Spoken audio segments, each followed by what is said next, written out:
Are we live streaming now? Chris, there he is over there. Right, good afternoon everybody. Happy New Year to you all. We have a very busy agenda today, so almost straight into it. So if I could ask the committee clerk for apologies, please. Thank you, Chair. We've received apologies for absence from Councillors Blackman, Speshkew and Coulson. Councillor Wood, Yelling and Mott are joining on Teams.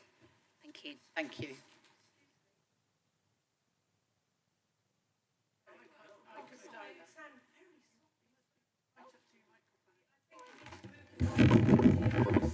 Right, guys, can we all hear me now? Oh, dear. Chair, did you want me to do that item yet? Yes, please. Thank you, Chair. We've received apologies for absence from Councillors Blackman, Speshkew and Coulson. Councillor Wood, Yelling and Mott will be joining us on Teams. Thank you.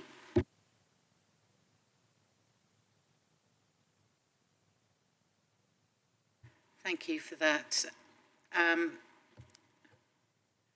can have a confirmation of the minutes for item 2, please. So they are on page 1 of the agenda. Councillor Renders, please. I did send an apology in for that meeting. There's no mention of it on there. I was at that was when I had to go to that Dartmoor National Park emergency meeting. Do you remember? I sent you a...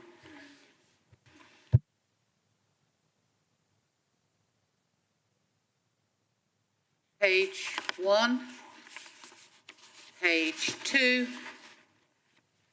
page 3, page 4, page 5, and page 6.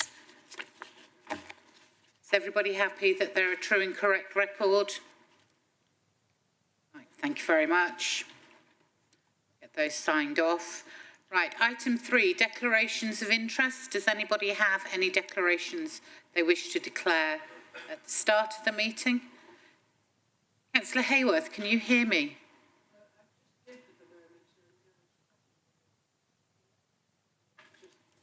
Yes. Yeah. Okay, thank you. So declarations of interest, everybody, if anybody has them and they suddenly come up in the meeting, please remember to declare.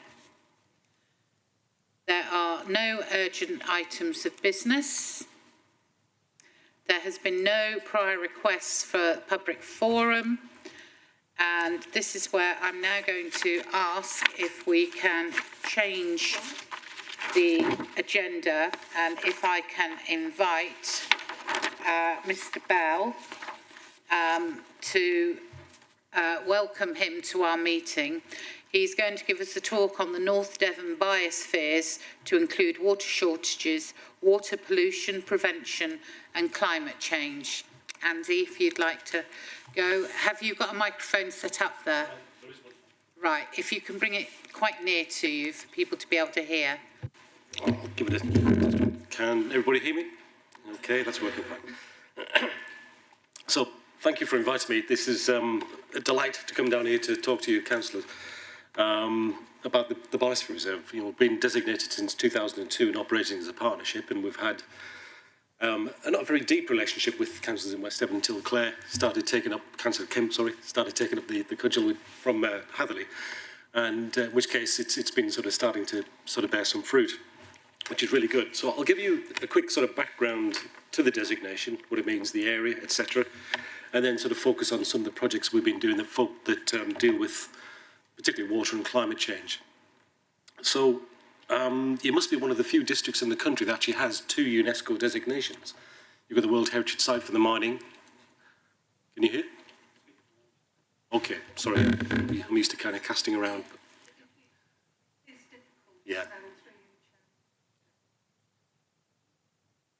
We'll do it again. Yeah. Right. Gotcha. Okay, thank you. To the tech, yes.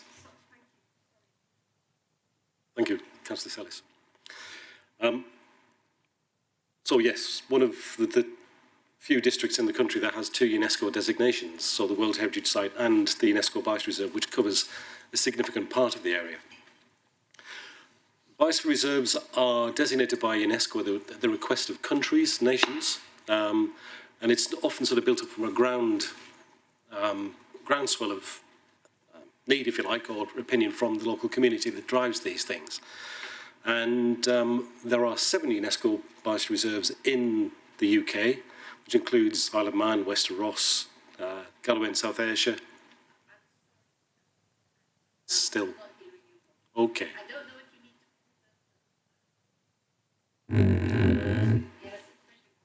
Maybe hold it?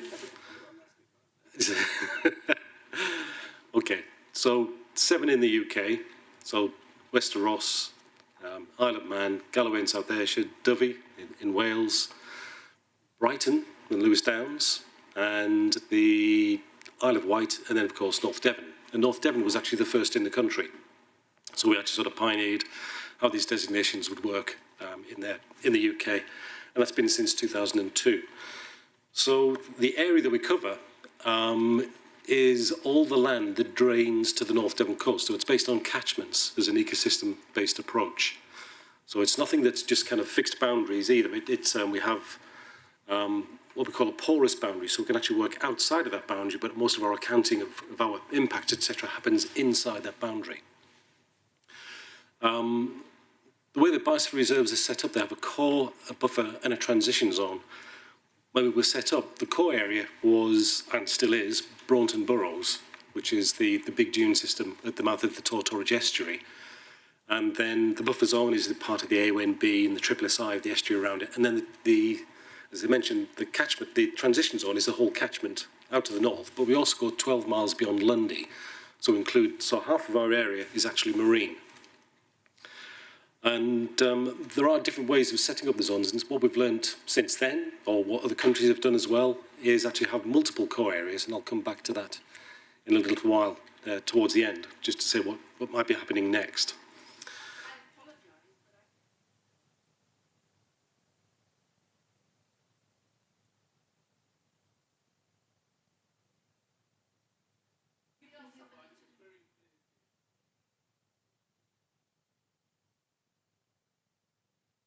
Right. Okay, thank you, Claire. Yeah.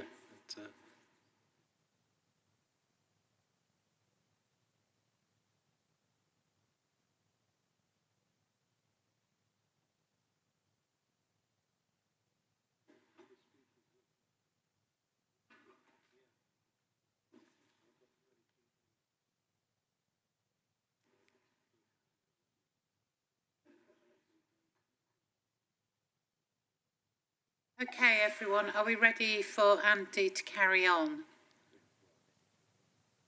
Okay, no, they haven't, they're there. Okay, thank you, Andy. That's okay. It's as Claire's quite right. It's important that people get to hear what's actually being said.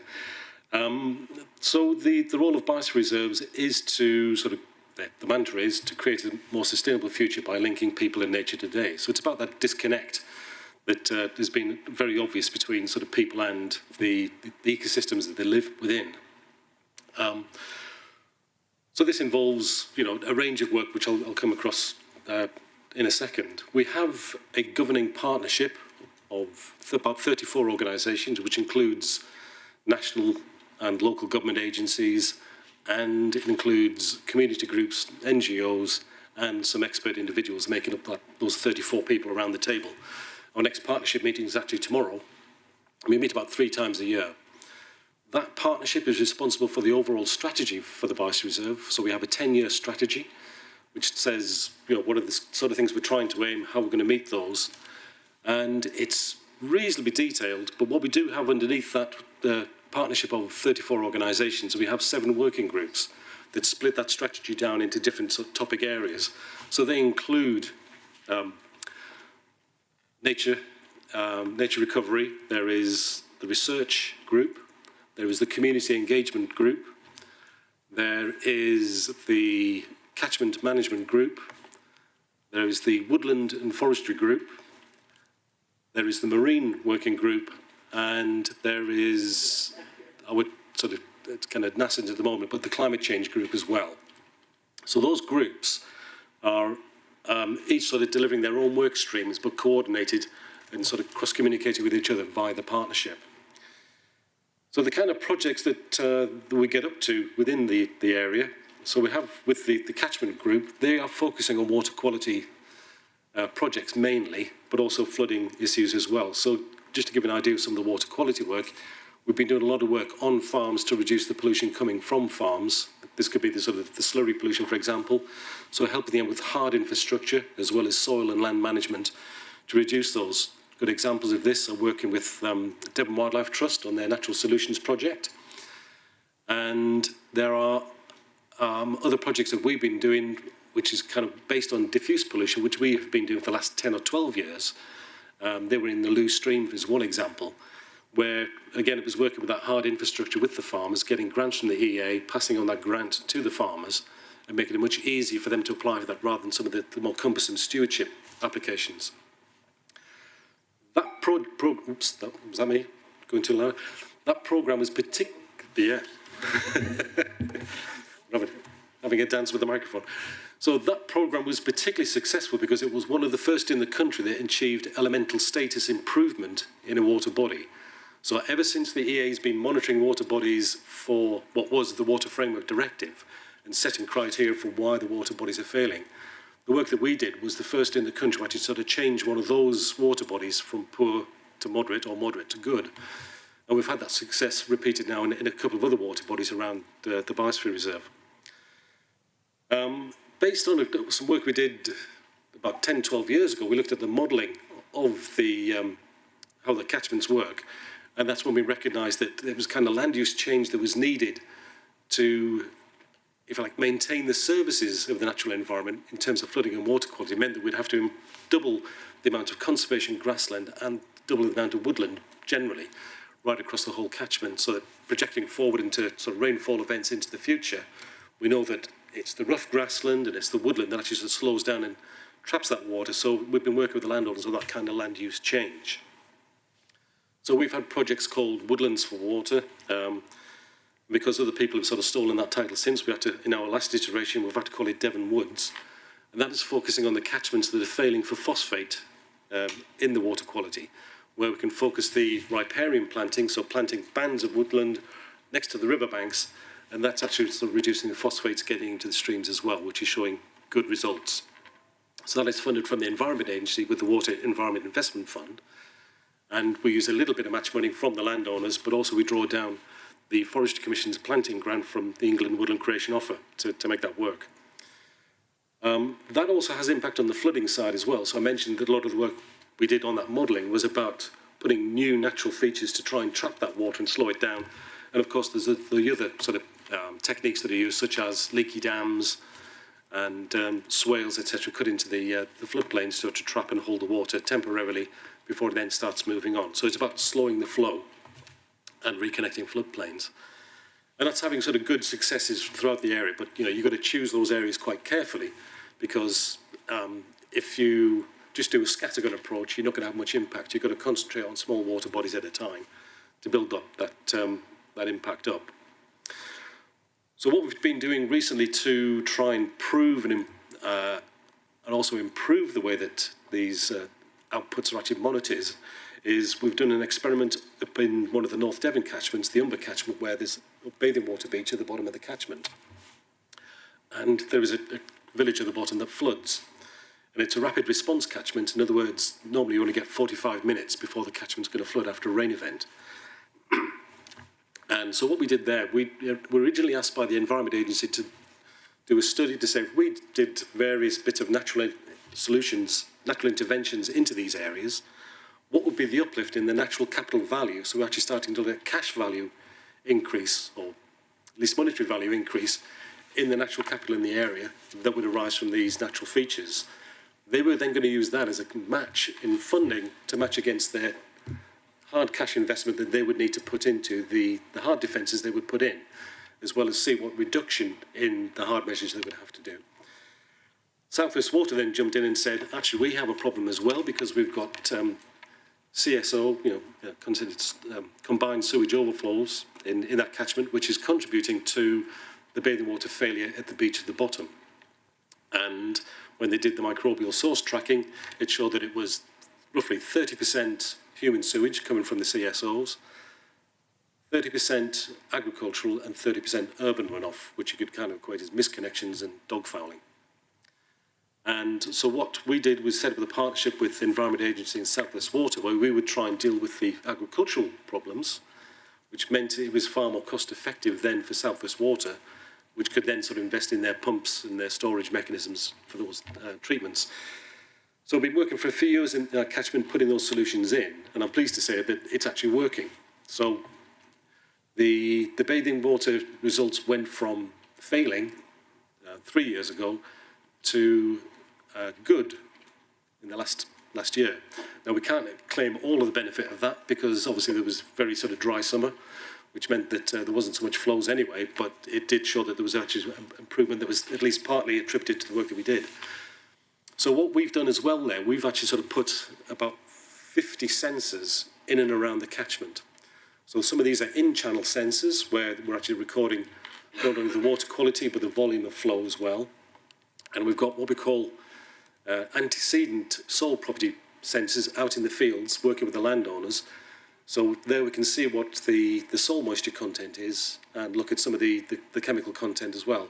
So the idea being that if we know that if a soil is already saturated, rain comes and hits on that, it just comes straight off the surface, goes into the channel, causes a flooding event as well as a pollution event.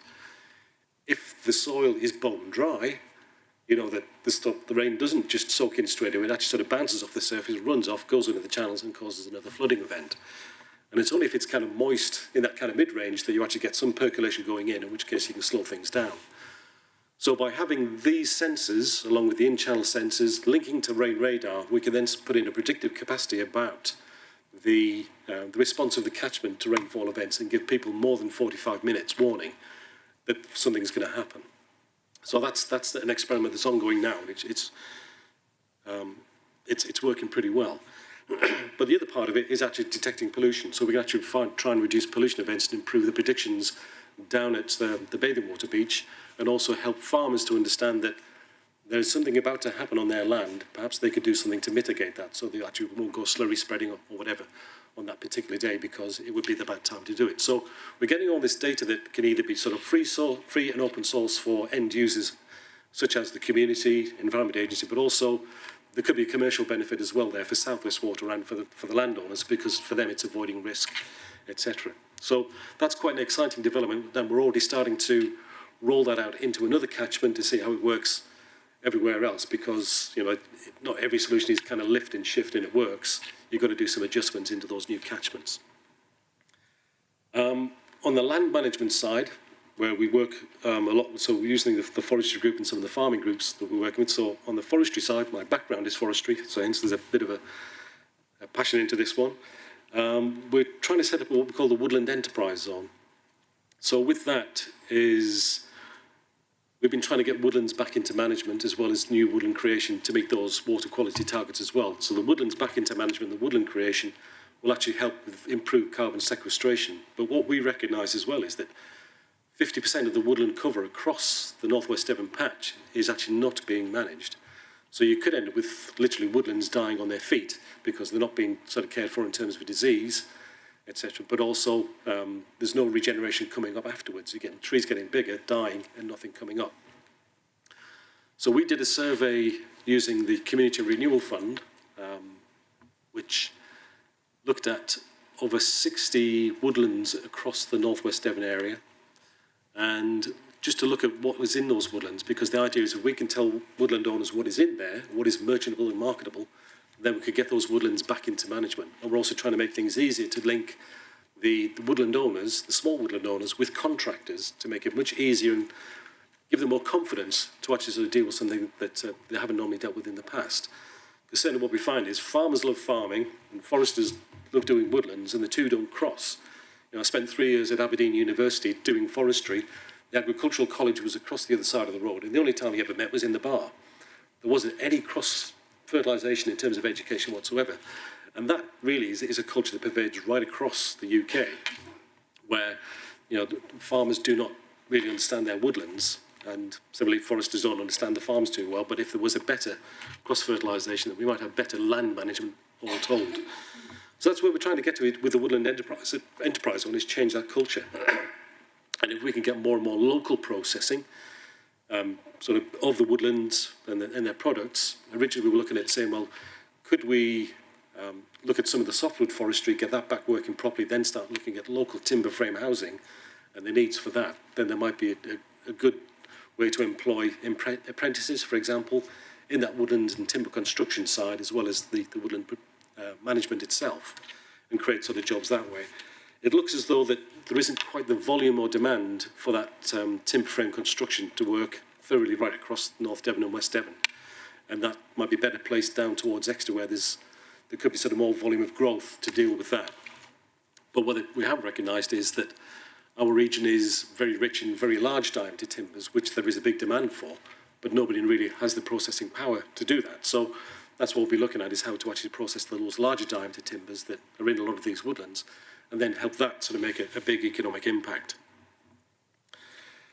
When it comes to sort of climate change, like I say, we have a climate change group which originally sort of set out the Sustainable Energy Action Plan for the area. That covered all of the West Devon part within the Biosphere Reserve and with Torridge and North Devon.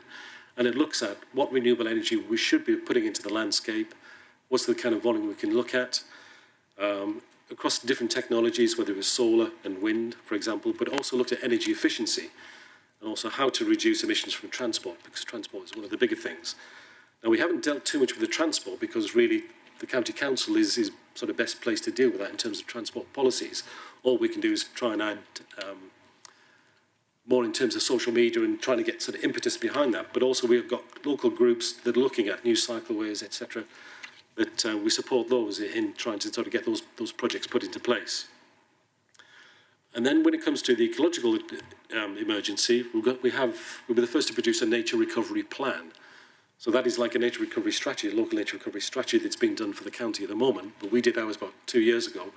So that's got 5 different chapters, ranging from woodlands, marine, wetlands, farming, and urban areas, and how to improve the biodiversity in those areas. So we've got a good, clear action plan of how that works right across the whole patch. And again, it sort of welcomes the intervention of the district councils and how they can take their part, particularly in the urban areas. And that will give us a wonderful basis from which to work on, which, you know, if we're dealing with nature recovery and the climate crisis, we can also be addressing the carbon sequestration at the same time. And that, again, sort of gives us ways to work with the farms to improve their soils, and particularly the carbon content of that. So we work an awful lot with Rothamsted Research, North Wick. In fact, so much that we're actually thinking of offering us an office there to base with them, where we can work with them and farmers to sort of improve the outreach, but also take their science and technology and then apply that into real situations. And so we've done surveys across 25 farms to look at a carbon audit with them, looking at new ways of trying to map that carbon and track it against what we call a soil organic carbon and clay index. So there's a lot of people say you can stack a lot of carbon into the soil, but it really all depends how much that soil can hold. And that depends on how much clay is in the soil. So the more clay there is, the more soil organic carbon you can bind. If you've got a very sandy soil, it doesn't hold it for long, it just gets washed out. So we've been using the work with Rothamsted to try and sort of index and identify which are the best soils, which are the best management practices that can get the maximum amount of carbon into those soils, and then try and use that as a mechanism then for attracting carbon payments for farmers, working out a soils index with DEFRA methodology. So there's a lot of stuff that's going on there that we're doing that is improving water bodies, trying to improve the resources in terms of soil, carbon capture, soil water storage. And obviously that means that by saving water and slowing the flow, you're actually then sort of improving water resources for everybody. But water provision is not a big part of our work, partly because across most of North Devon, all the water actually comes from Roadford. So our actions really don't impact much on how people sort of get their water, because it all comes from South West Water's Roadford Reservoir, which is outside the catchment. But it's about water conscience is something that we're quite keen to promote. So what's coming up next? We're due our next 10-year periodic review with UNESCO. So every 10 years we have to say how things gone over the last 10 years, what's been the indicators, how we've done things, etc. And then use that to generate our next 10-year strategy. Submit that to report to UNESCO. We'll get hopefully a tick in the box that says, yeah, you're doing great, continue. So it's a big sort of checkpoint for us. When we last did our periodic review back in 2014, we were commended as one of the leading biosphère reserves in the world because of what we'd done. We'd managed to track biodiversity trends over the previous 10 years, and we could show growth where there wasn't growth within the county or within southwest England or the country. So we're actually sort of tracking ourselves and monitoring against other regions to show there wasn't just something that was just happening inside. We could say, how did we compare with the outside world? And certainly we were bucking the trends in a lot of those things. That doesn't mean to say that we've got the cure for everything. We don't have the answers for everything. There's still a lot of work to do on the climate and ecological emergency. But you know, this next periodic review will give us a chance to take a restock again and see where we should be going. One thing we'll be looking at in that periodic review is, rather than just having one core zone in the biosphère reserve, which is Braunton Burrows, is having multiple cores. And that's really to reflect the range of ecosystems that we have within the biosphère reserve. And so one of the things we're looking at is talking to Dartmoor National Park and Natural England about Blackatore Copse above Meldon Reservoir as being another core area. So the core areas have to be managed and protected for biodiversity in the long term. So it has to be an SAC, SSI. So Blackatore Copse would fit that, and it's buffered by the National Park. So it would fit with that kind of process. But it also means that here in West Devon, you've got a part of the biosphère reserve that is actually very real to you, rather than a dune system that's an hour away or an hour and a half away. So it makes it much more relevant to you here in West Devon. We'll also be looking at the potential of parts of the Culm grassland that are SSI as being other core areas. Again, just making it much more relevant to people how these systems connect. And we'll be looking at some of the new term for them now is the temperate rainforests, or the ancient oak woodlands. So again, that links to Blackatore Copse, but also some of those woodlands down on the coast, for example. And then we're going to dip our toe into the marine part with the core zone and actually use part of Lundy and the marine reserve there, particularly the no-take zone as being that. So we actually show that our biosphère reserve does link everything from the tops of the moors right down to 50 metres below the sea, and how those ecosystems link, which makes it much easier to communicate how connected what we are, how we are connected to those ecosystems and biodiversity, what the impacts we have and the benefits we get from them. So we'll be hopefully working with you on that consultation on how we expand those new core zones to reconfigure the biosphère reserve and make it much more relevant to your constituents in West Devon. Thank you, Andy. I have to say that was really interesting and quite relevant, because today I've had a phone call from a friend of mine who works for the Devon Wildlife Trust about a FIPL, which is Farming in Protected Landscapes for everyone. That's my new word, learned for planning today. And they're hoping to do a scheme in Buckland Monacorum. And Devon County Council, I think it's flood alleviation, is it? Their team, you know, give consent that it's in the right place, etc. So yes, it's quite interesting to actually know something that's relevant to what you were talking about. Has anybody got any questions? Councillor Daniel, please. Thank you, Chair. My question is about how closely do you work with your local planning authorities? Because I travel up to North Devon fairly frequently, and I notice huge amounts of building along the coast. Some of them even built to be second homes, and I'm thinking, you know, it's all very well saying these things, but how much leeway or how much scope do you have to make the changes that are needed when you look at what's being built up there? And also the impact on the roads and the people using the coast and those things. It all adds to the pressure on the environment. Thank you. That's a great question, thank you. So how do we work with the local authorities? With North Devon and Torridge, they produced a joint local plan, largely in part because of the Bice Reserve being a linking thing between them.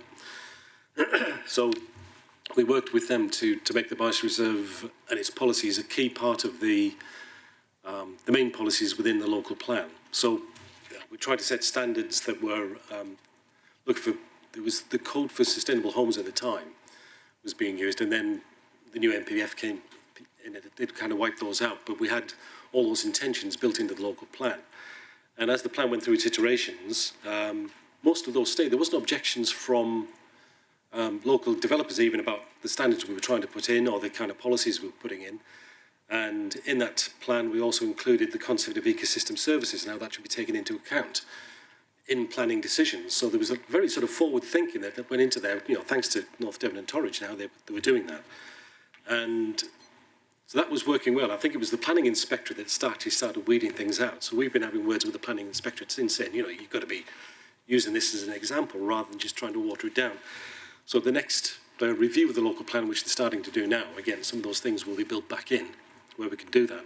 When it comes down to individual planning applications, so we can set the policies, help the local plan team set the policies and the development areas, and what we try to do is how things can happen in those areas.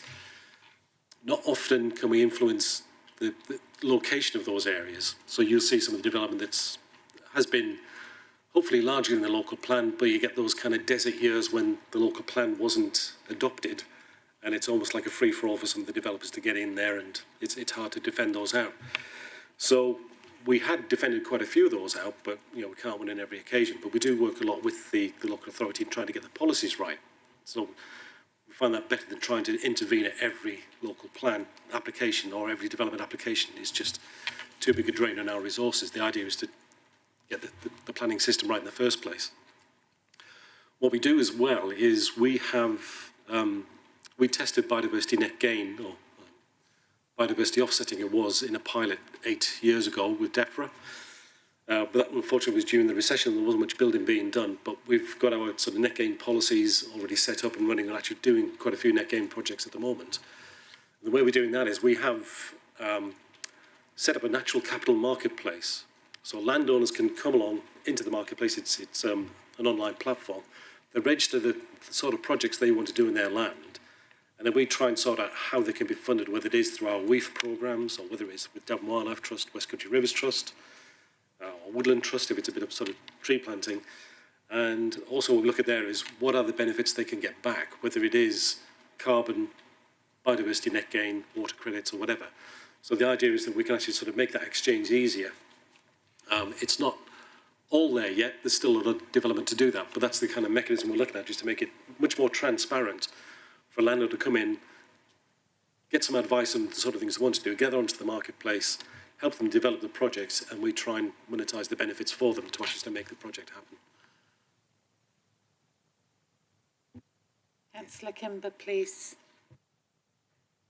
Thank you. It would be really good if we could meet up to chat, because I've got lots of questions, but I'll just ask one now. So I was interested in your point about doubling the amount of rough grassland, because like we have Meath Quarry, and I think Devon Wildlife Trust have just purchased Speckott Moor, which is common grassland, and I can also see around me less viable agricultural land is becoming rough grassland, but 50% is a massive amount to return.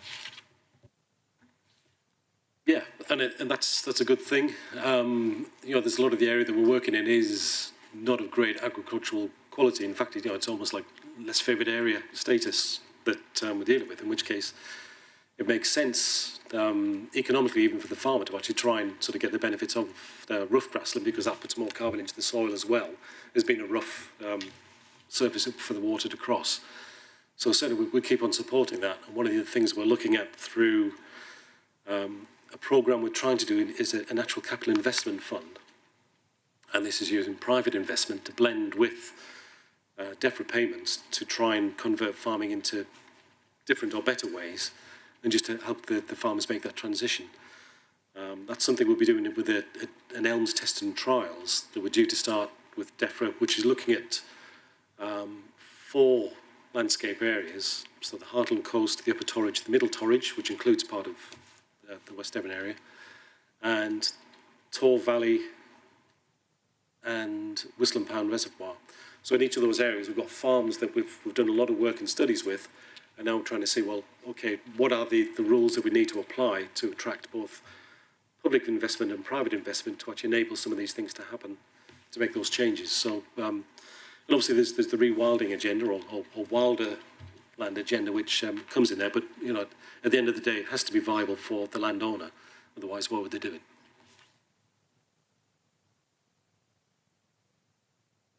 Councillor Pearce, please. Thank you, Chairman. My question's been partly answered, actually, because I'm wondering what sort of response you've had from the major farms in the river valleys up there. I mean, especially the Tor Valley, where some of the large farms have become quite intensive due to economies of scale and are important food producers. And I know when I was working up in North Devon, we were taking milk from 43 dairy farms up there. I think there's only about 3 left now that are producing milk, because they've all, you know, the land has been sold and it's been amalgamated into larger farms. So I just wonder what sort of response you've had from the farmers and the landowners to what you're doing. Thank you. The response, to be honest, is mixed. You get some farms that just kind of want to get their head down and just produce the milk. And as you say, some of them are getting bigger and thinking that sort of getting bigger all the time is the only way to go. Some of the farms, including Park and Farm Dairies up in North Devon, and obviously he's getting bigger and you're applying zero grazing techniques and this sort of thing. So we've had conversations with them about how to improve their soils and their soil management, and the implications they have on some of the people who he also buys their milk from, and other smaller dairy farms around. And it is quite an interesting conversation, but it doesn't always yield the best solutions, I'm afraid. But you know, there's no point in going in there sort of farmer bashing. What we're trying to do is provide solutions that work for everybody. So with the facilitation group we have in the Tor Valley, for example, we've got 80 plus members of that. I don't know, do you know Richard Daw? Yeah, so Richard's one of our key members of that. So he's a big advocate for a lot of the work that we do. And then further up in around Braunton, Gavin Fowler at Bood Farm. So again, he's part of the Arla board, isn't he? So we've done a lot of work with Gavin, and he's very receptive to the sort of things that we're doing. With Gavin, we actually looked at helping him to reduce the runoff going from his farm and accelerating the water going down into Braunton. Braunton seems to flood monotonously every 2 years around Christmas time. And so what we did with Gavin is we put in new hedge banks to work as mini dams that trapped the water and held it for a while and then passed it on, and we've done riparian planting. So and it's working with him to get a commercial view of how these can work has actually been really valuable for us as well. So it's very easy for, you know, like tree huggers to go and say, oh, we'll do all this and rough it all up and make it look nice. But it's actually got to work commercially at the same time. So Gavin's been a great help with us to actually sort of come with some viable solutions that work on economic farms. Councillor Crozier, do you have a microphone near you?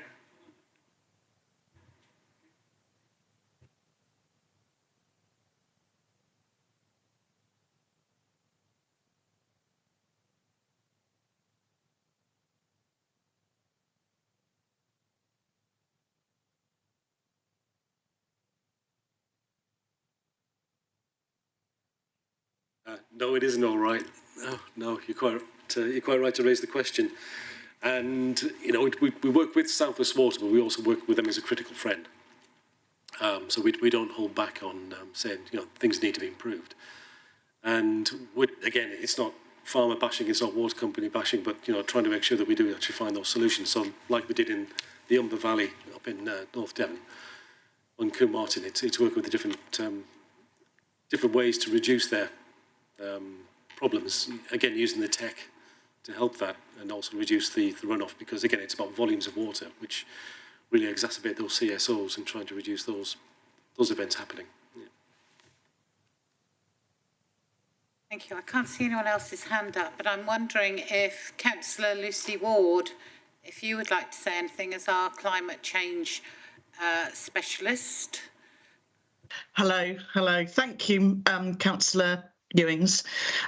Yeah, I would really like to thank, it's Andy, isn't it, for coming in and talking about this.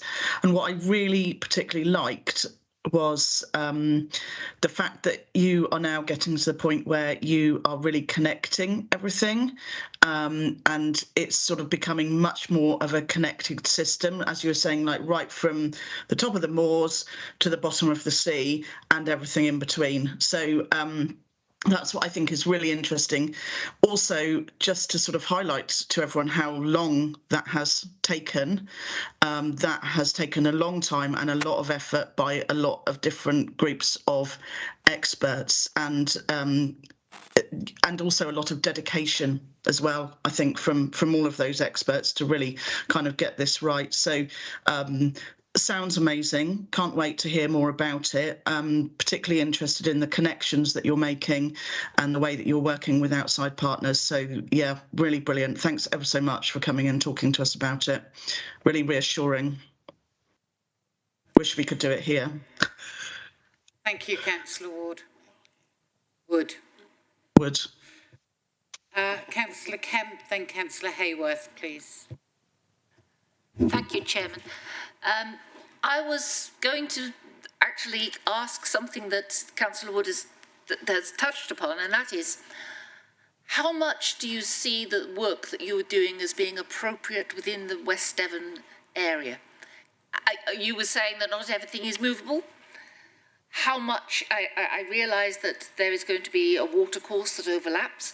How much more of the work that you have obviously spent many years basing on local facts, how much can that be moved into our area?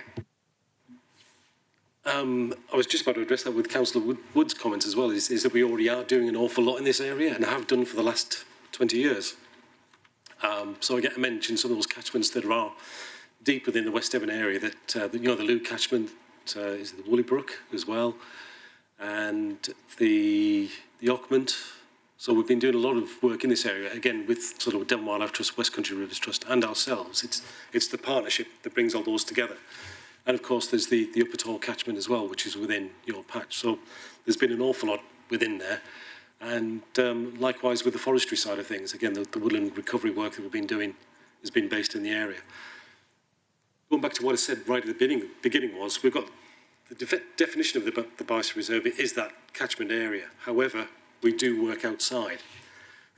So the Devon Woods project partly was renamed Devon Woods because we are looking at all the phosphate-failing catchments in Devon.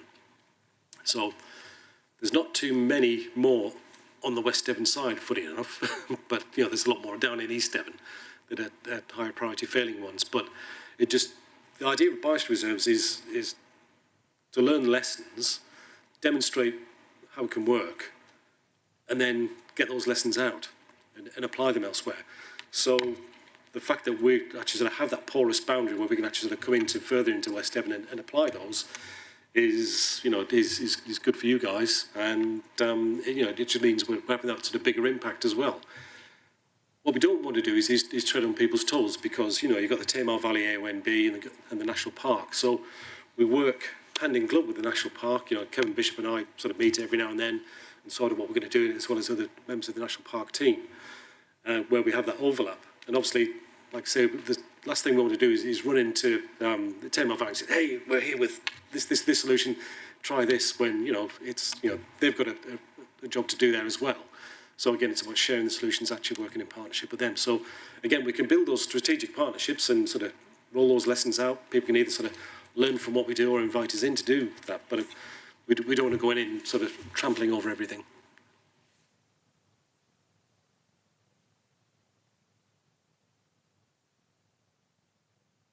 Councillor Hayworth, got to be conscious of time as well, folks.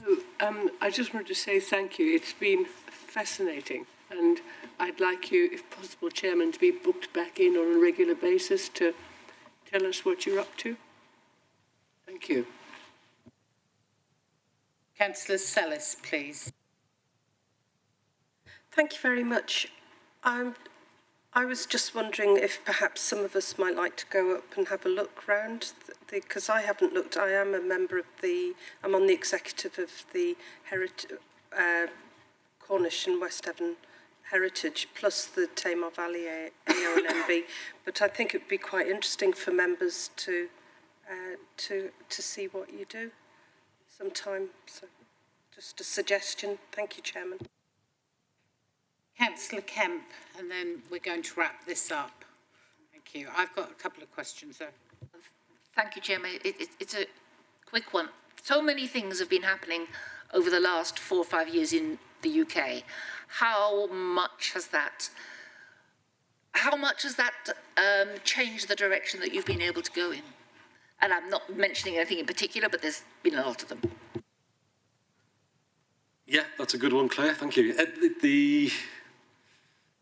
So remember the 25-year plan, environment plan from DEFRA? Well, we were actually a key component of that. There was the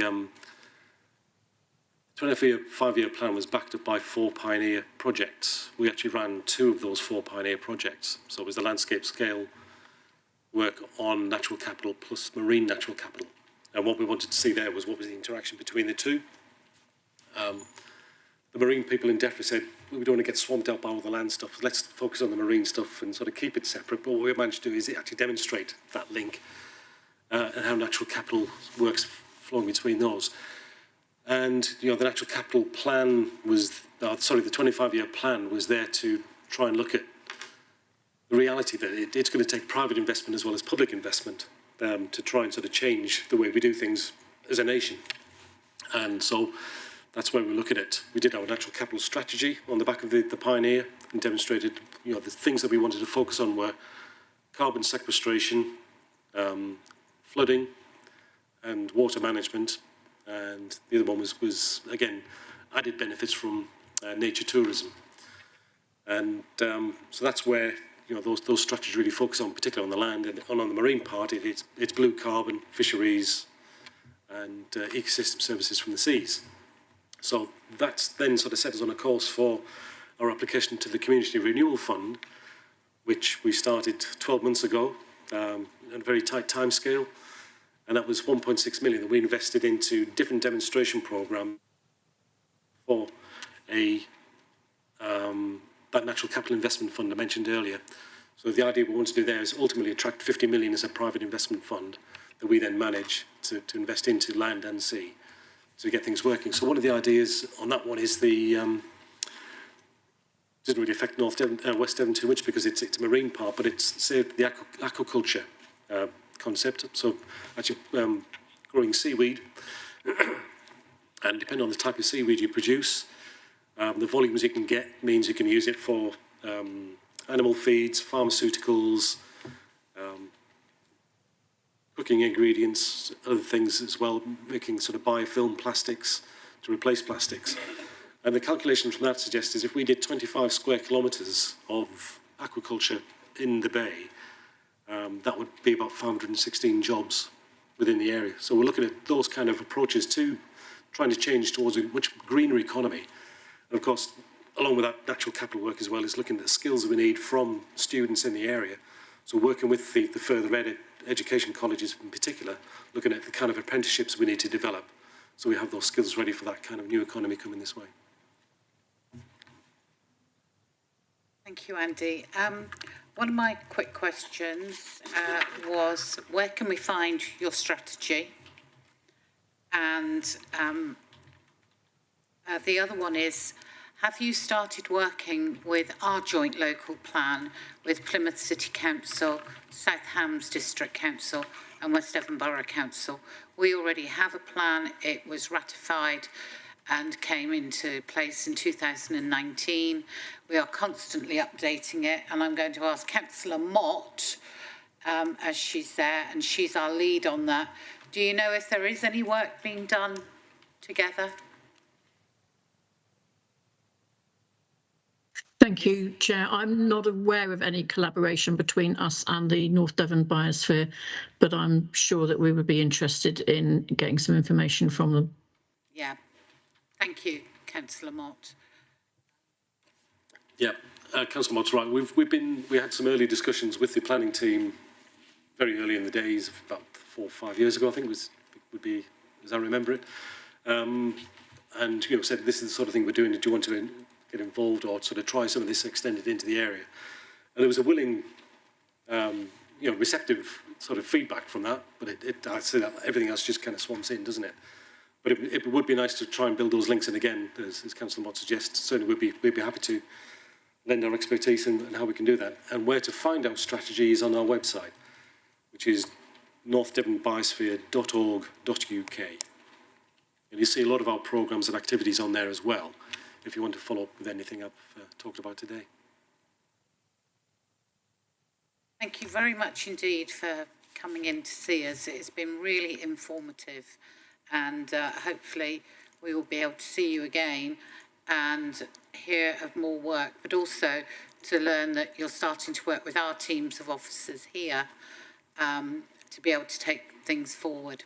So thank you very much indeed, Andy.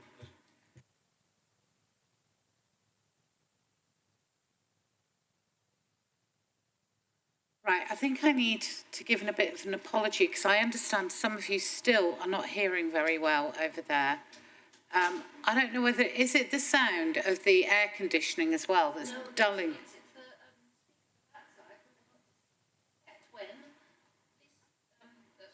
When Lucy spoke.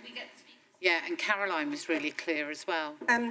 Thank you, Chairman. I think when people speak directly into the microphone, it's not so bad, but if I do that, I think it probably alters.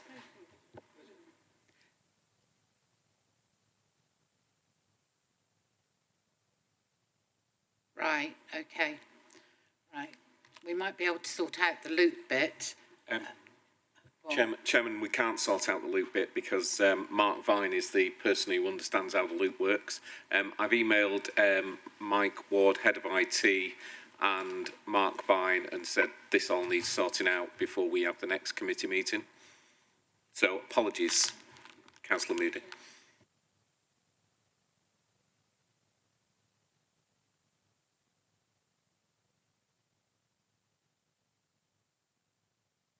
Sorry, Drew, etc. Can you all hear over there clearly? Chris? Yeah. Okay. So we need to do something about this row here that's not very clear. Diana? No. No, I know. That's why I asked you. I know where the deaf councillors are. So, right, we will look into that. And, you know, as Mr Molyneux has said, it will need to be sorted before next meetings in here. Right, if I can move on now, please. And if Councillor Wood is available to deliver the council delivery against the corporate theme on environment, and Mr Williams is there as well. Adam? There he is. Right, we've got you both on the screens. So I will let you do your double act. Okay, thank you. Good afternoon, Mr Williams, as well. Nice to see you. So we are here today to present to you the work that we've done for the Natural Environment Working Group. You can see the progress that we've made, and you can see that has been RAG rated, you know, as in the green, amber, and red rated for how the different projects are going. I think we can be really pleased with the progress that we have made generally. Some of the areas have been a bit slower, and that is often due to partnership working. So I can't remember which one now. I've only got one screen today. So one of the amber ones is due to partnership working, and one of the other amber ones is about the electric vehicle charging in West Devon. We haven't managed to make an awful lot of progress with that. That is due to sort of the complex nature of setting up the EV charging network, but also we have got in place now a draft strategy that will be coming out to which we've agreed at our working group, and that will be coming through the hub and through council soon. Okay, so that's what we're doing. So really, we're here today to answer any questions that you have or any queries that you have on what we're doing on the Environment Working Group. Thank you. Mr. Williams, would you like to say anything at this stage, or just we'll go to questions? Yeah, that's fine. Just go to questions. Does any Councillor Pearce, please? Thank you, Chairman. Thank you, Councillor Wood. My first question is, in your member introduction, the last paragraph before the activities on track and the activities off track, you've got a piece about the £75,000 submitted bid. I'm just wondering what the £8 fund is for. Yes, sorry, I did spot that one as well, because 800, 8,000 or 8 million? Adam, can you clarify? Yeah, it's supposed to be 8 million. 8 million? 8 million, right. Big ones, yeah. Thank you, Terry. Thank you, Councillor Pearce.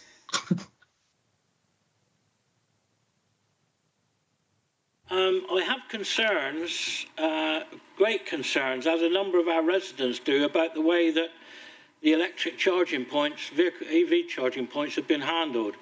This was agreed when I was the lead member for communities for going into the car parks, and the boxes have been in place in the car parks now for nearly 12 months, and in some cases maybe over 12 months. It's just ridiculous. I mean, they're all sheeted down. If there's a wayleave problem, why wasn't this sorted out long before we started installing these? Thank you, Councillor Pearce. Yeah, good question. I'm just going to pass that to Adam. Is that all right, Adam? I mean, Mr. Okay. Williams. Yeah, I'm not too sure. So I'll need to kind of speak to Emma Widdicombe, who's kind of leading the project on that, just to understand a bit more about what the issues have been in terms of, as you say, obviously the posts have been there, but the way leaves and some of the issues with National Grid have been holding things up a little bit. From what I understand from her, a wholesale review of the sites is going to be needed. But what it might be useful is if I ask her to provide a bit of an update to members. Yeah, I think one of the issues was about the National Grid not being strong enough in those areas to provide enough charge. That's probably not the right technical speak, but it would be drawing on the resources that we've already got. Okay. Sorry, Councillor Pearce, we don't have a very good answer for that, but we are making slow progress, and we do have somebody in charge of that part of the project. Councillor Daniel? Hang on, surely. Can we... Whoa. Oh, sorry. Mr. Molyneux would like to update us with some information there. Thank you, Chairman. Part of the problem here, Councillor Pearce, is this is the Devon County Council project rather than our own. So actually we are in the hands of, this is Devon County Council led, not West Devon Borough Council. We've fed into that, but ultimately they are the providers of the points in Tavistock. Well, it's all our car parks, Mr. Molyneux, thank you. I mean, are we pressurising them? You know, as senior officers, are you chasing Devon County over this? Because it really is causing some grief, you know, for members from residents who've got electric vehicles and you know, want to use the car parks and there's no charging point. I will make sure that the project has had massive delays from when it was first the inception of it. I will make sure that we get an update out to all members from Emma, so that we circulate it to all members in the members' bulletin. Thank you very much. Could I have another one, Chairman? I know I'm being greedy, but there's a number of issues here. Of course you may. I have major concerns about the move towards electric vehicles for the refuse and recycling. Now, that not in that particular thing, but also I want to know, and there's no reference here, whether we are going towards a 3-weekly black bag collection, which a number of authorities in Devon are doing, or in the country are doing. We did a trial, and surely now we should be looking at bringing this forward so that we don't get to a situation where we introduce electric vehicles and purchase them, and then find that it's all upside down because we're going to have a 3 weekly black bag collection. We need to get everything sorted before we start purchasing the electric vehicles, which I fully support, but it's just the way the process is being handled. Yeah, thank you, Councillor Pearce. That's a really good point, and I'll completely take that on board. I think we all take it on board with everything in these areas. You know, getting everything lined up is really, really tricky. And we did do the trial, didn't we? And I can't remember, it's on hold. I'm talking to the waste people next week, and I will get an update from them then about whether or not we're going to redo or what we're going to do about the 3 weekly collection, because it would make a big difference as far as electric vehicles are concerned. Thank you. Thank you very much. Thank you, Chairman. I'll keep quiet now.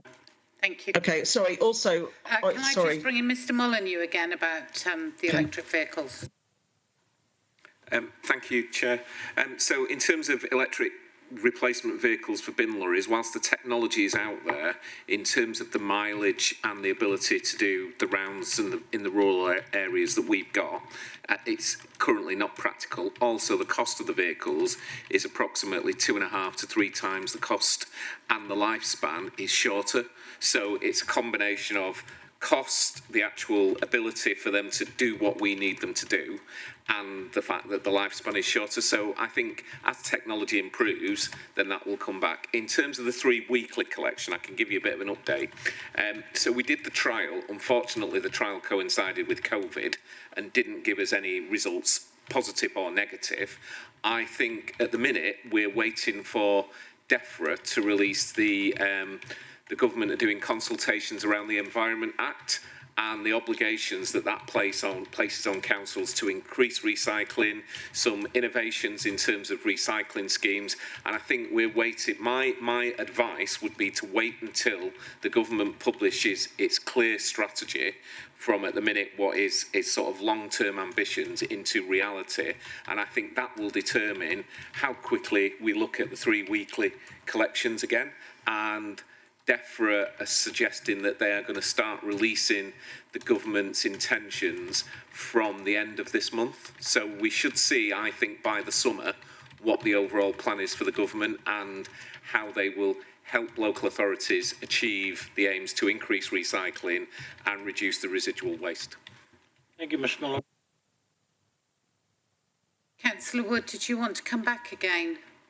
Yes, sorry, thank you. It was just on the EV charging policy, and I was going to suggest that we make that a priority. Perhaps Mr Williams and we are talking tomorrow, and we'll look at how we can make that more of a priority and make sure that all council members are aware of exactly what these complexities are around putting in the EV chargers, because I think it is becoming a bit of an issue now in West Devon. It's very much noticed that people cannot charge their cars in West Devon when they come along, they can in some places, but not, we're not providing anything. So I think perhaps we can make it a bit more of a priority and really look at those issues in depth and see how we can get over them or get through them. Thank you. Councillor Jury, you've come forward. Is that for the next item? You want to do the sums? Right, okay. Councillor Moyes, please. No, it's the same question that Councillor Pearce asked, and Councillor Wood has asked the other bit of it, so answered the other bit, so nothing further. Right, does anyone else have? Councillor Kimber. Thank you very much. Just a comment and then a question. So the first comment was on relaxing the cutting frequency at some sites, reportedly without local complaint. Well, there was plenty of local complaint, although I do support the relaxed cutting frequency. But one of the complaints was related to hay fever, and it caused a lot of discomfort for somebody who lived near to one of the sites. So I think that's an interesting aspect. But my question is about the 40 projects on farms in the Tamar Valley. Can we have a bit more information on that, please? Have you got that, Adam? Yeah. So this is part of the Tamar farming and protected landscape schemes. I don't know what the actual details of who those 40 farms are in the Tamar Valley, but I can speak to Rob Sekula and get that information for you. Thank you very much. Does anybody... Councillor Pearce, you said you weren't going to be greedy anymore. Does the closed churchyards come within this remit of maintenance?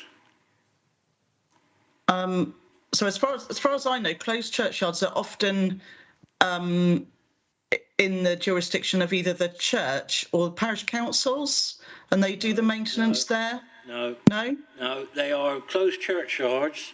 Once this has been approved by the Privy Council, they become the District Council's responsibility at the request of the parish and town councils. We have 8 closed churchyards in West Avon, which we are responsible for. And there were problems last year with the lack of frequency of cutting. And the problem is that even though they're closed churchyards, there are still family members alive who visit the graves of their relatives buried there. And when we get the situation where grass is waist high in these closed churchyards, it does cause some distress. And last year, certainly at Mary Tavy, we had a major fire risk because it was like a hayfield after it had been cut in July, and that was the first cut last year.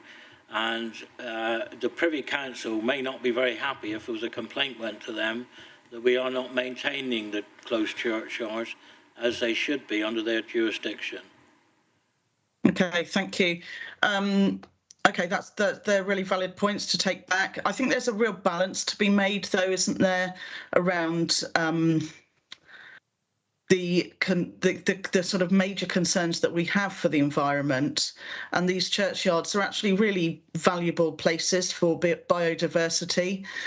Maybe we can, I know in other places sometimes they will have sheep in churchyards, for example.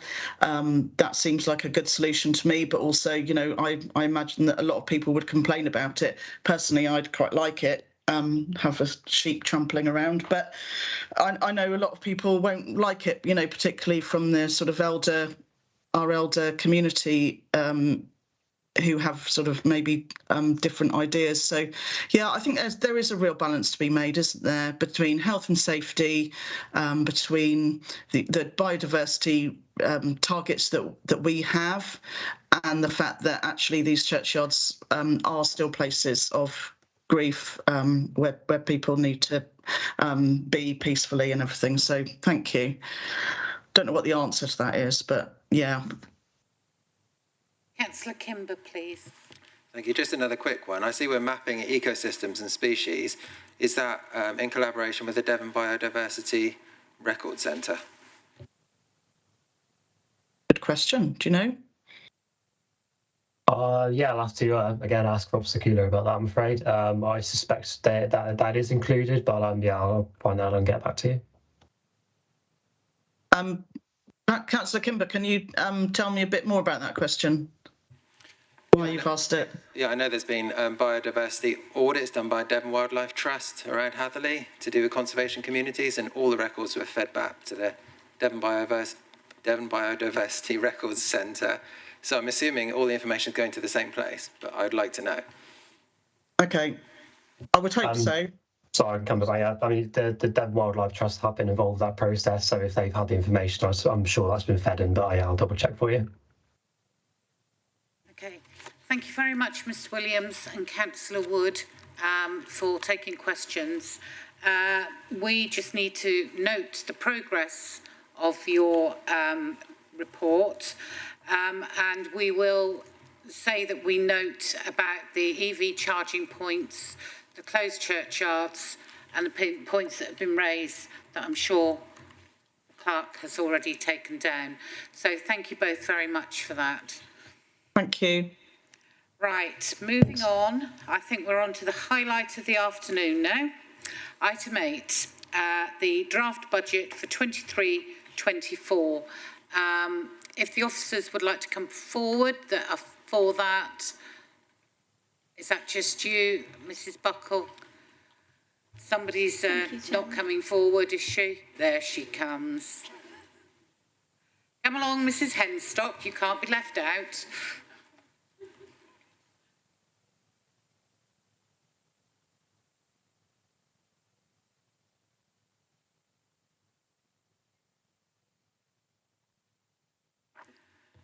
Right, over to you then, Leader. Thank you. Well, it really is the highlight now, isn't it? It is. Flanked by my erstwhile colleagues here. Thank you, Chair. The papers in front of you, members, represent the latest revenue and capital budget proposals following confirmation of the financial settlement. Mrs. Buckle and her team have completed the task of bringing the settlement figures into the budget, and whilst many of our assumptions have been borne out, there are some variances. Hang on, I'll bring it a bit closer.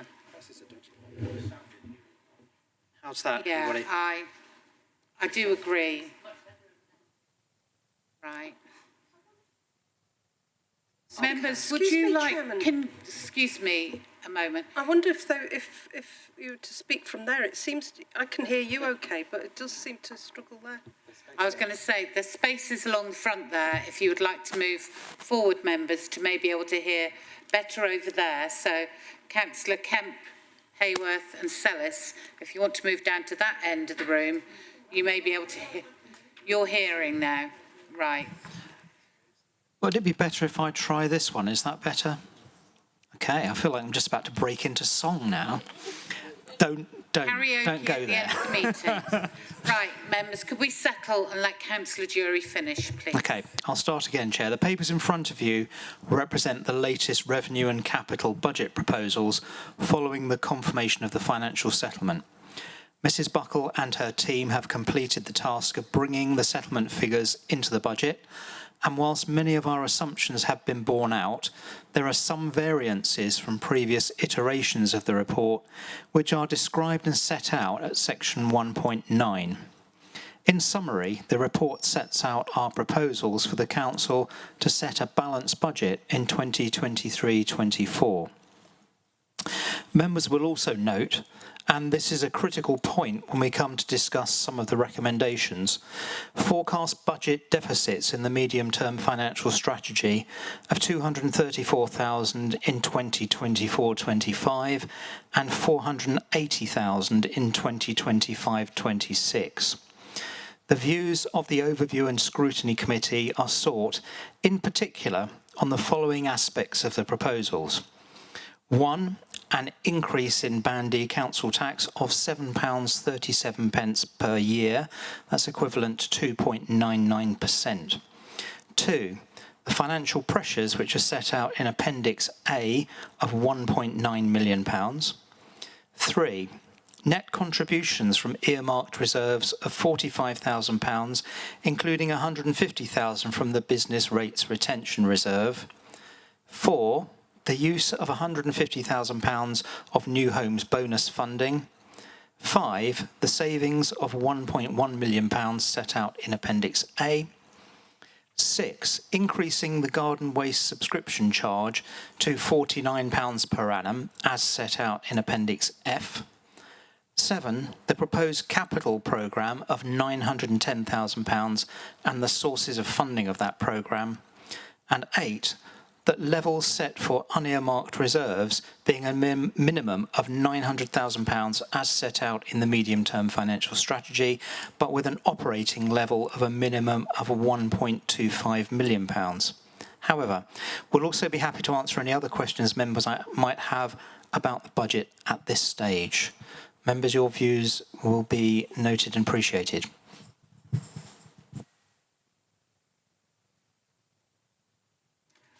Leader, the Chief Exec would like to know if you're going to sing Money, Money, Money by ABBA to us.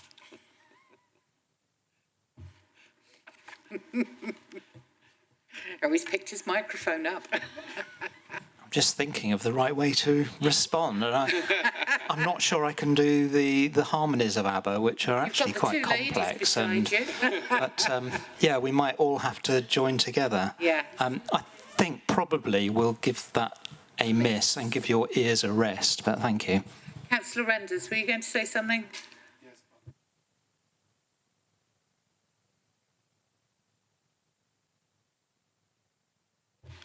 Can you hear me now? I want to sing. Yes, you've got off quite lightly because I did have a long list of questions and I realise they're not here. But it was just a couple of points at the very beginning. It was page 21, and it was some of the assumptions that you've got in there. One was, I've written it down, our council tax collection rate, which is a fantastic 97.8%, which is 1.9% or something higher than the rest of the world, which is brilliant. When you've done the budget to go for this year, you are assuming that we were going to increase that to 98.25%. My question is, given the fact that everything seems to be going up and the hardships there, is that overly presumptuous? And then if you go further into your assumptions on there, it's gone down to 97%. So I got a little bit confused. Is that... Sorry. Mrs Buckle, please. Thank you, Chair. So with regards to the council tax collection rate, there are two different calculations which we do. The first is to calculate the tax base. And the tax base is the number of bandy equivalent properties that are chargeable to council tax. So it's the tax base that Devon County, the fire, the police, ourselves use to work out what a bandy council tax is. As part of that calculation, we have to work out a collection rate for the tax base. And we have set that at 97% for the next financial year. And that's based on the fact, as you say, that in 21-22 we did collect 97.8, which was 1.9% higher than the national average of 95.9. So we think the collection rate that's built into the tax base, which we will all use as precepting authorities to calculate a Band D council tax, is at a prudent level. The 98.25 is the stretching target that we are setting ourselves as a performance target. So when we do our performance monitoring for next year, that's the target that we are looking to collect for council tax. Members will be aware that a few months ago, I think it was last summer actually, we did bring a report to members about having a new head of service for revenues and benefits. And part of the business case of that was looking at our collection rates, not only for council tax, but business rates as well, and looking to see that we would be looking for stretching targets for collection of council tax and business rates as part of that. So there are many things that we're looking at as part of that, and there was also a service review which was done of the Revenues and Benefits Department as well. So we feel the two different rates that we have set are at a prudent level, but as I say, the 97% is a formal calculation as part of the tax base. Thank you. Could I just add to that, Mrs Buckle? So the other bit of context is, whilst we're saying the 1.9% above the national rate, that is all local authorities, including sort of the urban and inner city. And if you look at 98.2%, that is comparable with other Devon authorities. So we think that that's achievable. So.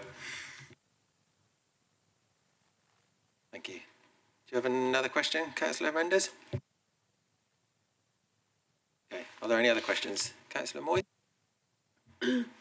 Yes, I was a little disappointed in the garden waste collection going up to £49 per annum.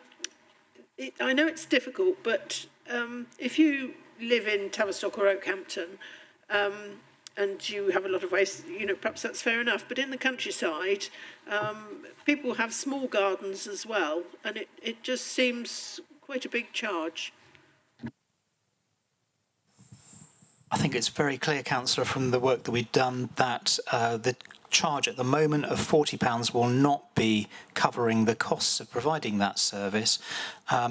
We haven't increased it for some time since its inception.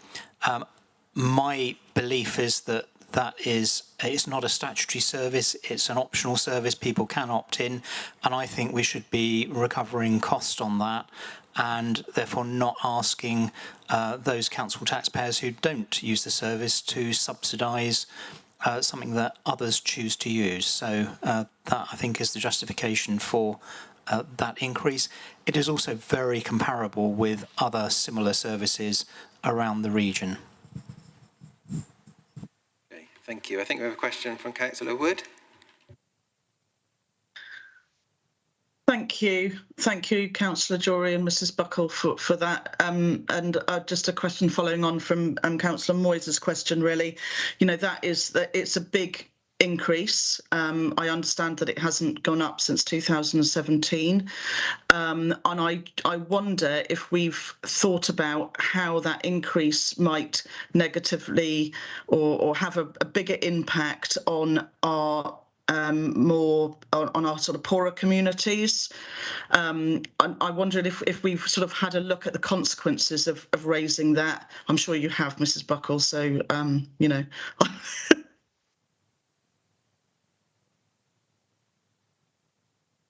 Thank you. Our take-up on that service is lower than elsewhere in Devon.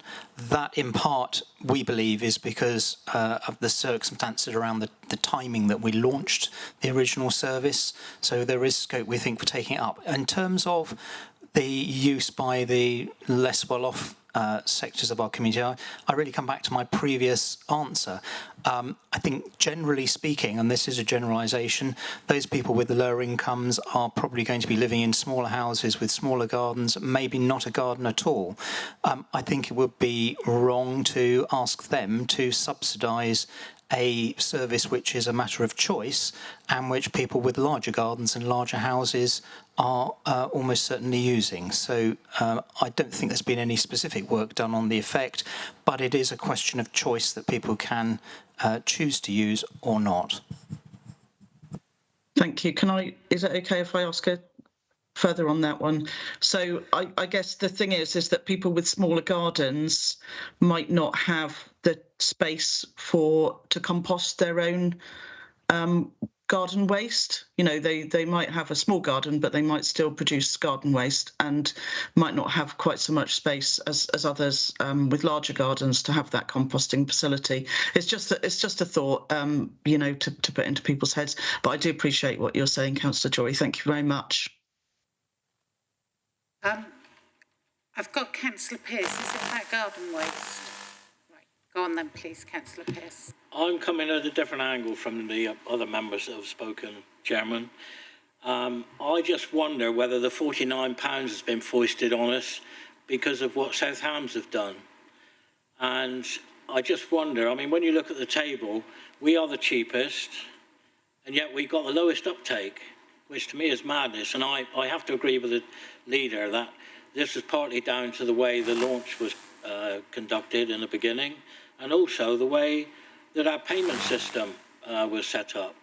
I mean, it was absolutely diabolical. But I just wonder why we've... Surely it'd be better to go for £52 a year, £1 a week, and then that would cover any people dropping out of who use the service at the moment, so that we don't lose revenue. Because at the moment, if you go to £49, you're hardly covering the cost of providing the service. And if you get 10 or 12 people fall out of the system or drop out of the system, you're going to be losing money. We're going to be putting money to it. So I'm wondering why the idea of £52 wasn't put forward, which I think most people would be able to afford. I think, I know that there's people that are on low incomes who might be struggling, but certainly the people that use the service in my ward are very, very pleased with the service they get. Thank you. Thank you. Can I just come in with my question, please, Leader, because it's on the same subject. I sent the leaders what Plymouth City Council are going to be doing, because I get their bulletin every week. And they are introducing a system that will be £49 a year for the months of April to November. So, you know, whether we've considered that, I like your idea of £52 a year, because as you say, we can sell it to members, it's £1 a week. When you consider the fuel price increase and everything else, and the nice long wait that you can often have at Crowndale, you know, it is cheaper to have the green waste scheme than it is to not have it. And that is how I encourage nearly every resident along the back row of Fitsford Cottages to dispose of their garden waste. Nearly every house has it down there, because it is much cheaper to actually have the garden waste system in place. And it's a relief. You don't have to think about what you're going to do with your waste, etc. And the other thing is, I don't think we give refunds if people drop out, do we? Because it's a one payment, isn't it? You just pay it all in one payment. If I could come back, please, on what you said about Plymouth and not doing a collection in November, you know, the couple of months in the winter.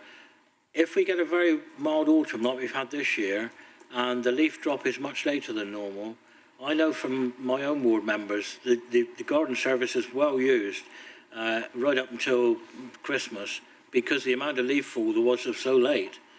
And I think, you know, it's I would not support dropping the 2 months out from what we do now.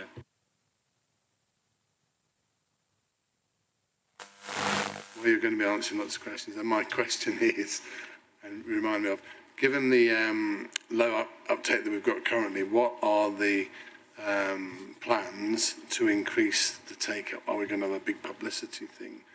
I like the Terry's idea of £1 a week.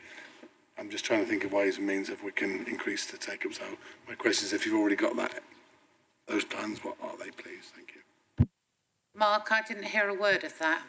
You didn't talk into... The question was about whether there are plans to advertise the scheme so that there is a bigger take-up. And that's certainly something that we're in favour of. One of the reasons, I think, to come back to those questions generally is the £49 figure was set in the main to make sure we cover costs, but secondly to try and encourage more people to come and take it up. But also, overlaid against that, we're also very aware that actually the best result as far as the environment is concerned is probably composting in your own garden. So, yeah, we definitely don't want to make this cheap. We don't want to make it a subsidy from council taxpayers, but we do want to make it an effective service where we're covering the cost at a reasonable price. And I think all of those have come together in the thoughts about the £49 figure. Councillor Daniel, please. Thank you, Chair. My question is about council tax. And was it? What's yours first? I've forgotten now. Thank you, Chair. No, what was the question I was going to... I'm sorry, I'll come back to... Right. Can I just check that everyone is happy we've discussed green waste? Oh. Thank you, Chair. No, the question is, looking at the chart of other councils, the council with one of the highest annual costs has the highest take-up of contracts with residents. How is that the case? Have they? I can't remember which one it was. It was at Exeter or Exeter. Yeah. They've got 50-odd%, and they're around £50 or plus. I don't understand that. It's probably not easy to compost when you live in a city. Do they do it in bins or wheelie bins? I was going to say, Mr. Molyneux, my interpretation of that is a more urban area and therefore more difficulties in composting and looking after that waste yourself. So I don't know whether Mr. Molyneux has any other gems that you might enlighten us with. a lot of this comes down to the original launch of the West Devon scheme, which launched at the end of the growing season, as opposed to the start. So you immediately lost those people who then said, well, I'm not going to pay and I'll wait until next year and I'll do something different. So that's the first thing. The second thing in terms of Exeter is they offer a myriad of different ways of collecting. So they do bags, they do bins, depending on the type of household that you live and where it's located in terms of urban or semi-rural. So we've got the system we've got. What I would say from that table is we've looked at, and we will, I think we're going to update it, but all the councils that are in that table are all putting their prices up this year. So they're all increasing those prices from what you can see in the table now. That's all in their budget proposals as well. So there you go. I hope that helps a bit. Councillor Pearce would like a bit more airtime. Thank you, Chairman. This is just an observation. As we've got the lorries in the areas now of West Devon collecting the garden waste, surely it's beneficial to get more people using the service, which is better for the environment, because the lorry is already there, driving past their door. So it makes sense to encourage more people to become involved. Can I ask Mr. Molyneux, have we got an easier way of paying now than we had at the beginning? We've resolved the issues that we had, and it's a fairly straightforward process, and it works pretty straightforward. From going onto our website, it goes through, you get a receipt back within sort of the hour that says your payment's been accepted, you get a reference number. So great, thank you very much. Thank you. Just an observation from me on that lorry. Do we actually advertise the service? Because you could get somebody sees their neighbours being picked up or something and hadn't thought about it. So wouldn't it be helpful if we advertised on our own lorries the service that you can get? Thank you, Chair. We will consider it. What I can say is we are advertising on the council tax envelope. So every council tax bill that goes out on the envelope will be saying about you can take out a garden waste subscription. So we are trying to spread the message. And voting. Yeah. Because as I say, I always say put an insert in the council tax thing, but the envelope's getting full this year, so we need to slow it down a bit. Right, moving on from there, Councillor Daniel has a question, then Councillor Sellis on different topics. Thank you, Chair. My question was on second homes and Airbnbs and holiday homes and council tax. I know that recently the government's allowed local authorities to charge double council tax for holiday homes and Airbnbs, and I'm wondering how far we've got with that. Are we doing that? And I know Cornwall have introduced it. And the other thing is the tax loophole where Airbnb and holiday home owners register as a business, so they don't pay council tax, they pay business rate. And if they earn under a certain threshold, they don't pay that either. They just pay for their waste collection.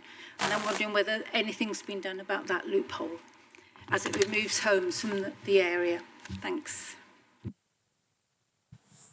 Thank you. My understanding is that there are developments around that loophole, and that those property owners who want to take advantage of it now need to show that they have advertised the property for a certain number of days each year and have actually let it for a certain number of days each year in order to get the business rating and on their premises. With regards to holiday homes, that's certainly something that we will consider. The Levelling Up Bill, as I understand it, is bringing the capability for us to charge up to 200% of council tax to designated holiday homes, and it's certainly something we'll be looking at very likely for the following year, so once the Levelling Up Bill has been through Parliament. Councillor Sellis, please. Thanks. This is just for clarification, actually. if we're discussing subjects like second homes and Airbnbs, are members who possibly have Airbnbs or second properties, do they have to declare an interest? Does that come in, because I just think for transparency. I don't, by the way.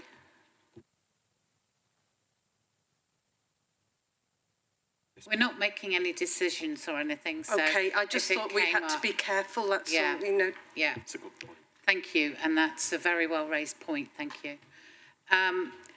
Councillor Pearce. Thank you, Chairman. I'm sorry I've got so much to say, but it's important, I feel. I have concerns that we're waiting to agree and approve the doubling of council tax on second homes. Now, my understanding is that the government ruling, when it does come forward, means that we will not be able to implement that for a year after that agreement is made. Now, if we wait until it comes forward in April, government approve it in April 23, it's going to be another 12 months, and yet other authorities in the county have already put it in place, they've agreed it, and they're ready to go when the 12-month period is up. And what worries me is this authority always used to be a leader years ago in innovation and ways forward, and we seem to be now just following the flock, what they do, and it does concern me, and I feel that it's something that we should be looking at because of this 12-month gap that we have to leave before we can implement it. Thank you. Councillor Jury, please. Thank you. I don't share your view, Councillor Pearce. I think we're being extremely innovative and leading on many issues. My understanding is that the doubling of the council tax will not be come into effect until the 1st of April 2024. So I'm not sure where your other information has come from, but that's my understanding.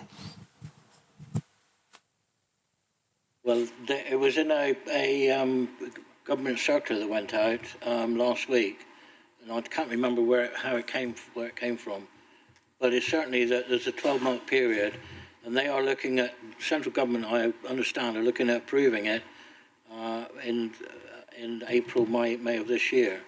So if we don't have that in place, we will be looking at the next financial year again before we can do anything.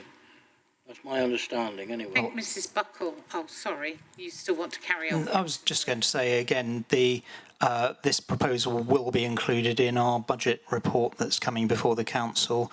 It's section 3.36 in the report, and that will be coming to council in February. Actually, it's a council up north.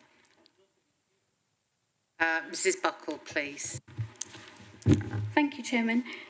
So I think it's on page 31 of the agenda today in 3.36. So we are waiting for the Levelling Up and Regeneration Bill to make its way through Parliament. We are hoping that it will receive royal assent by spring of 2023. As you say, there does need to be a 12-month period in which notice is given of 100% premium being charged to second homes. So it is the council's intention that that will be part of the February budget report to council, because at that point we will know whether or not the Levelling Up and Regeneration Bill is likely to meet its timescale of achieving royal assent by the spring. If that is the case, then as part of the budget proposals in February, members could take that decision around whether or not to charge a 100% premium on second homes. That would then give a clear 12 months before it could come into effect, and it cannot come into effect until 1st of April 2024 at the earliest.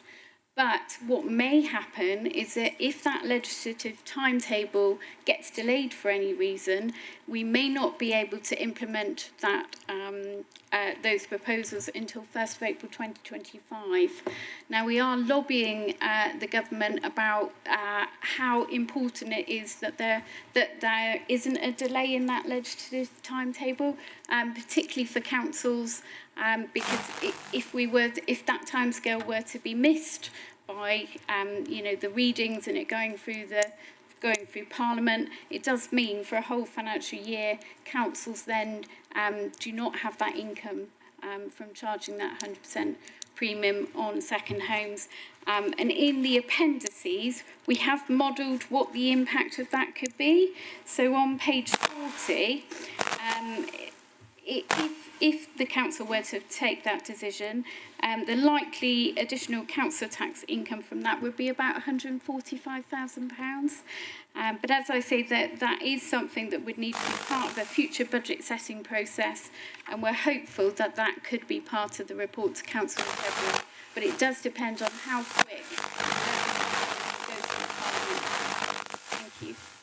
Thank you, Mrs. Buckle. Thank you, Chairman. I just have a question, please, on item 4 and the use of 150,000 of the new homes bonus to fund the revenue-based budget. With having declared, a housing crisis, etc., I would be reluctant to give over £150,000, for what we would pay. That, that could be one new home, that money, that could be built for us. And I just have some hesitancy about taking that much money from that pot. I understand the reasons why, but I wouldn't be true to myself if I didn't bring it up in this meeting. Thank you. That's noted. It's something that we have done previously. So there is there's previous what's the right word? There's a precedent that has happened for this. It is income for the council, and if we didn't use that new homes bonus, we'd have to find the money from somewhere else or appropriate savings. At the moment, that's one of the ways in which we've chosen to present the balanced budget. So I don't know whether there's anything we can have a look at, or but at the moment it's set in there. I don't know if you want to comment at all, Mrs. Buckle. The only thing I'd like to add to that is when New Homes Bonus came into being in 2011, it was money that was top sliced from Council's revenue support grant. So money was taken off us in revenue support grant and given back to us in New Homes Bonus. So in some ways, we are using the money that was taken off us by that top slicing back in 2011. Thank you.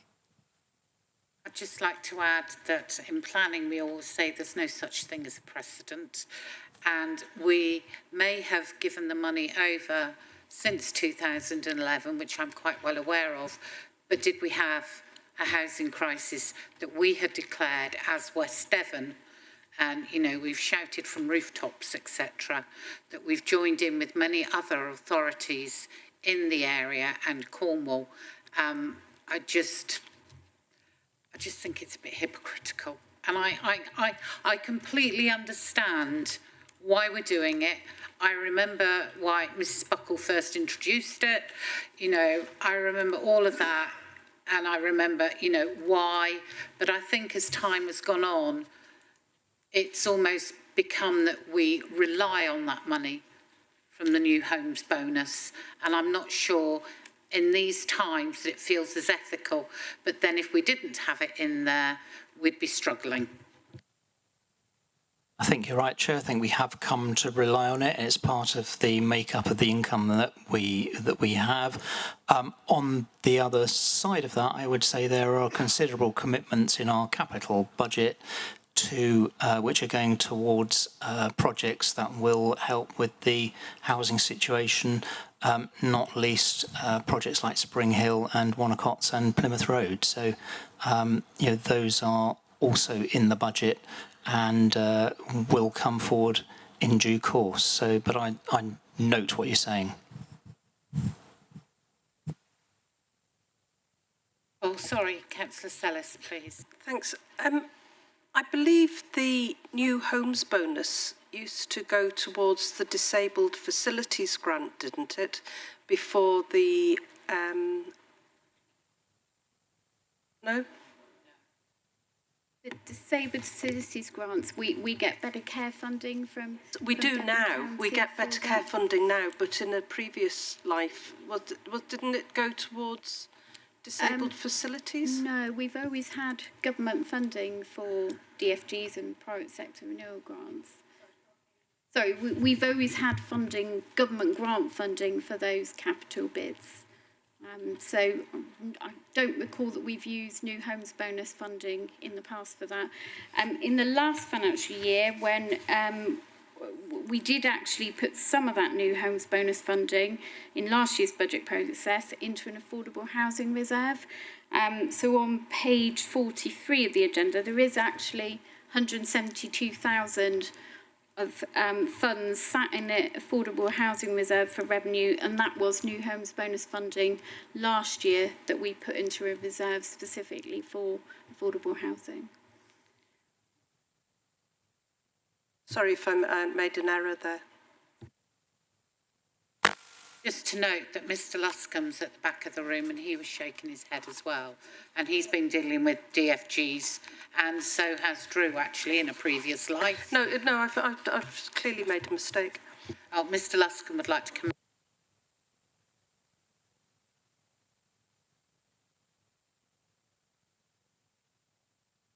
Right.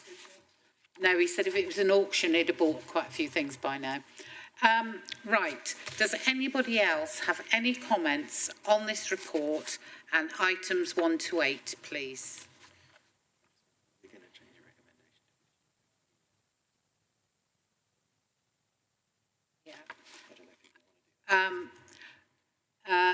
Right, the Vice Chair has thought that could we put as a recommendation from this committee for the garden waste funding to be £52 a year, because the comments we're making now will go forward to Hub and then to full council when it's all looked at. And if we could say about more advertising to encourage people to garden waste on vehicles, etc. And I think that was all that has come out of this debate. Mr Molyneux. So, Chair, following committee process then, if that's a change to the published recommendations, it needs a seconder. Very happy to second both of those proposals. And Councillor Pearce. So we then need to go into debate. Pretty much done that bit. Right, okay. So on that basis then, we're voting on revised recommendations. Yep. So all those in favour of the recommendations of garden waste going to £52 a year and more advertising on vehicles, etc., to be done for garden waste. All those in favour? Sorry, Chair. Are we voting on all the recommendations or just those two? Just those two for now, because they're changes. Right, okay. So I have a substantive motion. Okay. I know what I'm doing. I'm just wondering what costs will be incurred by putting advertising on the vehicles. I just wonder if that may be something we might consider in future if we're here. However, if it's going in all the council tax bills, then I think that, you know, they're going to all the dwellings. I'm just wondering how, because it's not, okay, we not without the a word charge. lorry, and we just say advertising. And if it's going into the council tax bills anyway, and if there's some, you know, a little bit of cash in the fund, maybe they can go to a company in this town that does such things and get stuck on the lorry. I know. I'm just thinking if it should be a bit lighter touch rather than so prescriptive. Yeah. Right. Everybody in favour, please show. Right. Those against?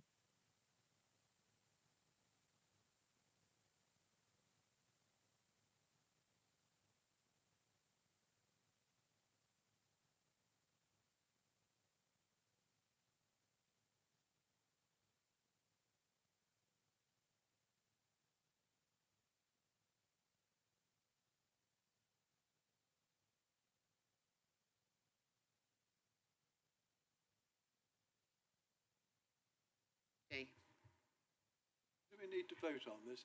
We would just ask for our opinion, not to vote in to support the recommendation. Right, so just note it then, Councillor Jury. Okay, noted.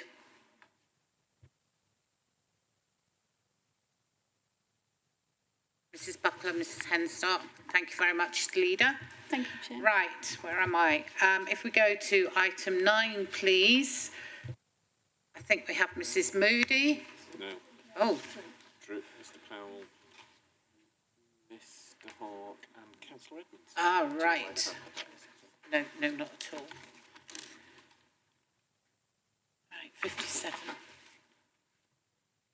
60. Right, Councillor Edmonds, are you introducing? Thank you. I am indeed, Chair.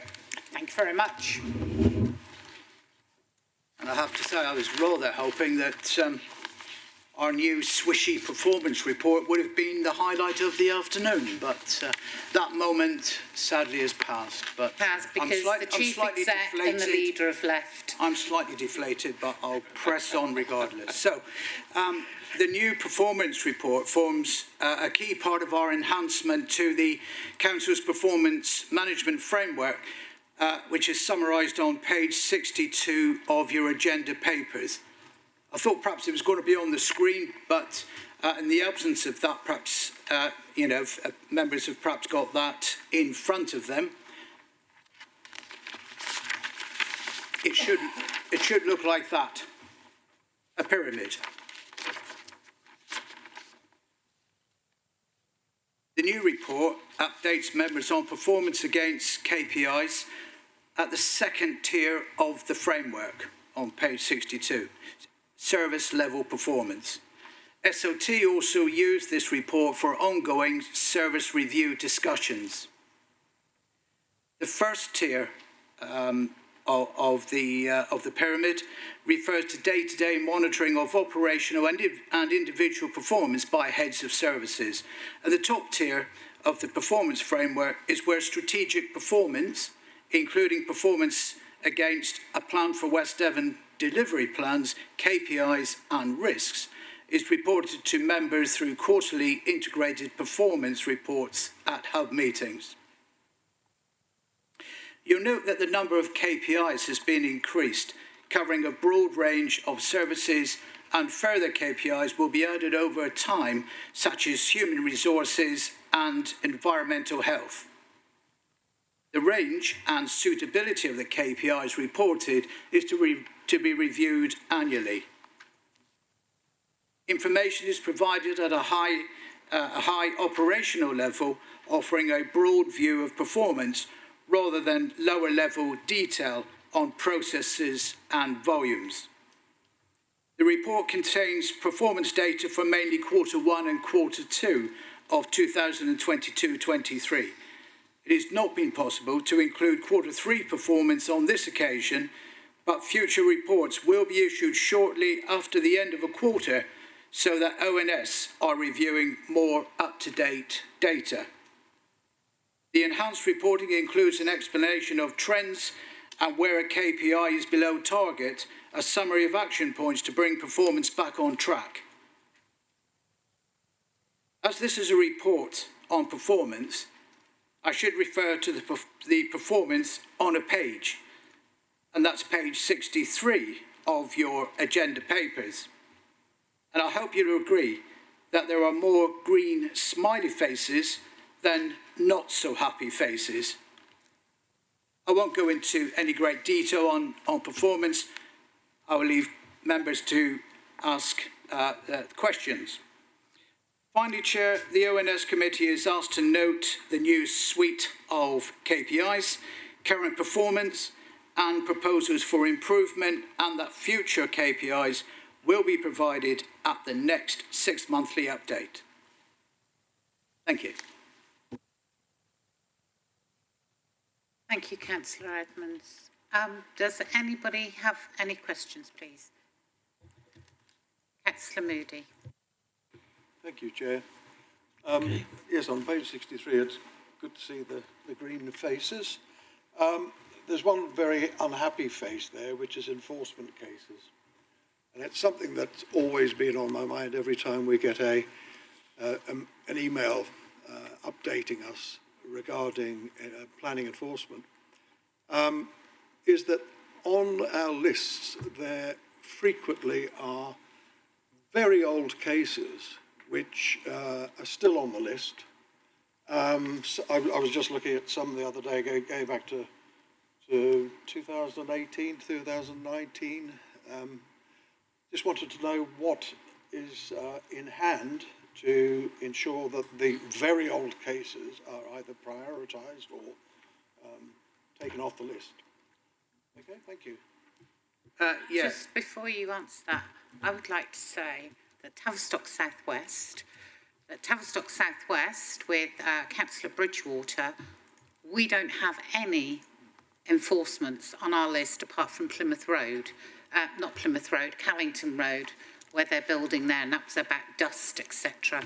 But him and I have worked really hard with our officers to get them off. I mean, I just want them all gone before, the end of term. I do read some of the other lists, particularly for Tavistock, but I don't read them all. But yes, I know some of them go back even earlier than you've said. But they're mainly the same people if you look at them. That is good news. Yeah, thank you, and thank you, Councillor Moody. You've no doubt noted with the new enforcement team that's now bedded in that I hope you'll find that performance has improved. We're getting a much more positive and prompt response, I feel, from the team. That's certainly my experience in my ward. And like you, Chair, I do work hard to try and manage the number of cases down. So I think members have got a responsibility to work closely with the enforcement team with that aim to try and work to manage the number of cases down to an absolute minimum. And I know that the team are spending time on picking up, reviewing the old cases, working through the historic cases, and I think a decision needs to be made whether it's still effective, cost effective to pursue those cases.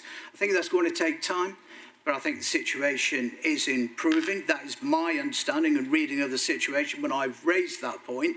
But perhaps Mr. Pearce, Drew Pearce, may be able to add a little more detail. Thank you, Councillor Evans, and thank you, Chair. I think that summarises the situation quite well. I think the team are trying to attack this from both ends, the older cases and the new priority cases.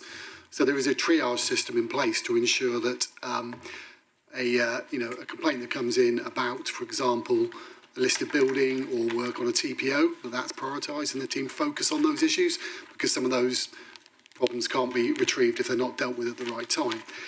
What I'd also add is that the offer is open for members to meet with Helen or with Emma and one of the enforcement officers to go through the outstanding caseload and to agree which ones can be closed. That's something that has been offered to all members. Some have taken the offer up, some haven't, but it remains. So if you'd like to do that, Councillor Moody or any other members, then I can ensure that Helen will meet with you. Thank you. Can I just say, I think it brings out my competitive side to get rid of them, because we always meet with the officers and we go through them. And as we all know, for enforcements, a lot of it comes down to our local knowledge, particularly in more rural areas, and even, in your own ward, and knowing the property, knowing whether it's sold, whether this and that has happened, and that information all needs to be fed forward to Helen Smart and her team. And, for example, I know which two officers cover my ward, and, that's predominantly where they cover. So, we've hit jackpot with it. So I really hope that others are able to do the same.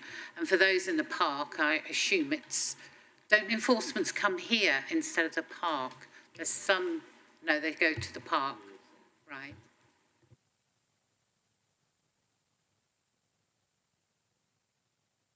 Councillor Mott, may I bring you in, please?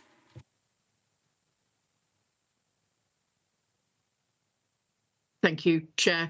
Mr. Powell has already said most of what I was going to say, but it is just to reinforce that very often the cases that you see on the lists that we receive as part of our update are long-standing cases, and they are there by their very nature in that they are difficult cases that do sometimes take a lot of time and a lot of resource to be able to look into, to make sure that in a lot of cases we can be successful with an enforcement, and that does take time, unfortunately, to make sure that we are thorough and that we are working and covering all of our bases before we serve the notices that we need to. And I think it's worth reminding members that an awful lot of cases do get sorted and do get resolved that don't even make it onto those lists. So please be assured that the officers are working very hard to clear any issues that we have.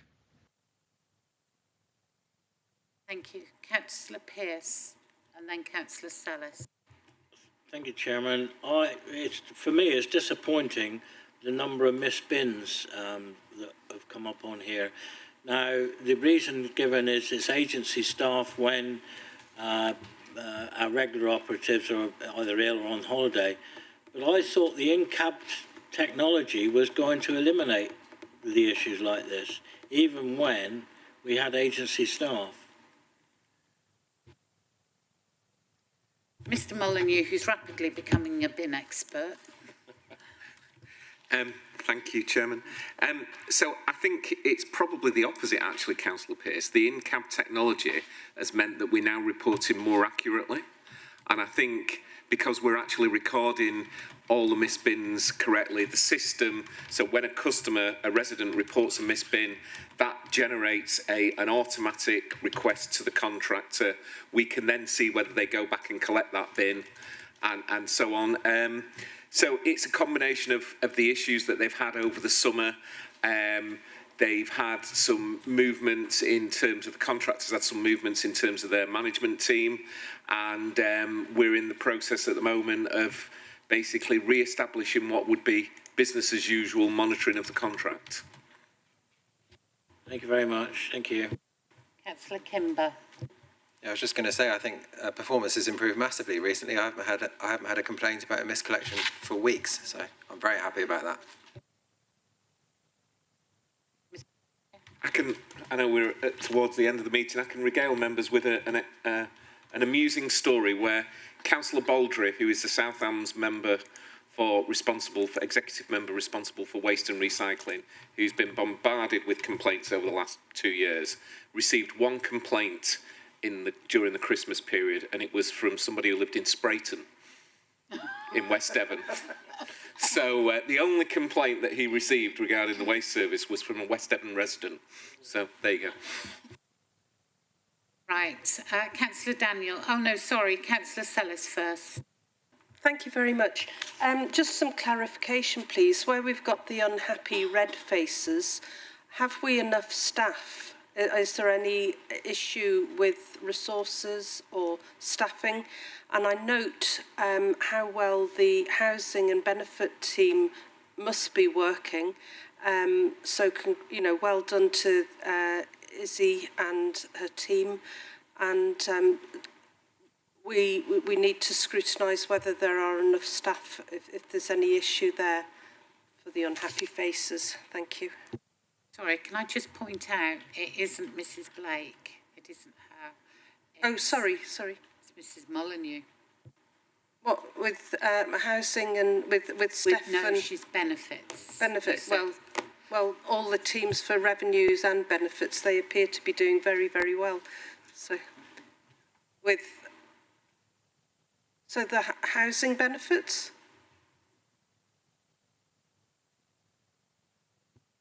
Mrs Molyneux? Yes. Oh, right, okay. And all the other areas?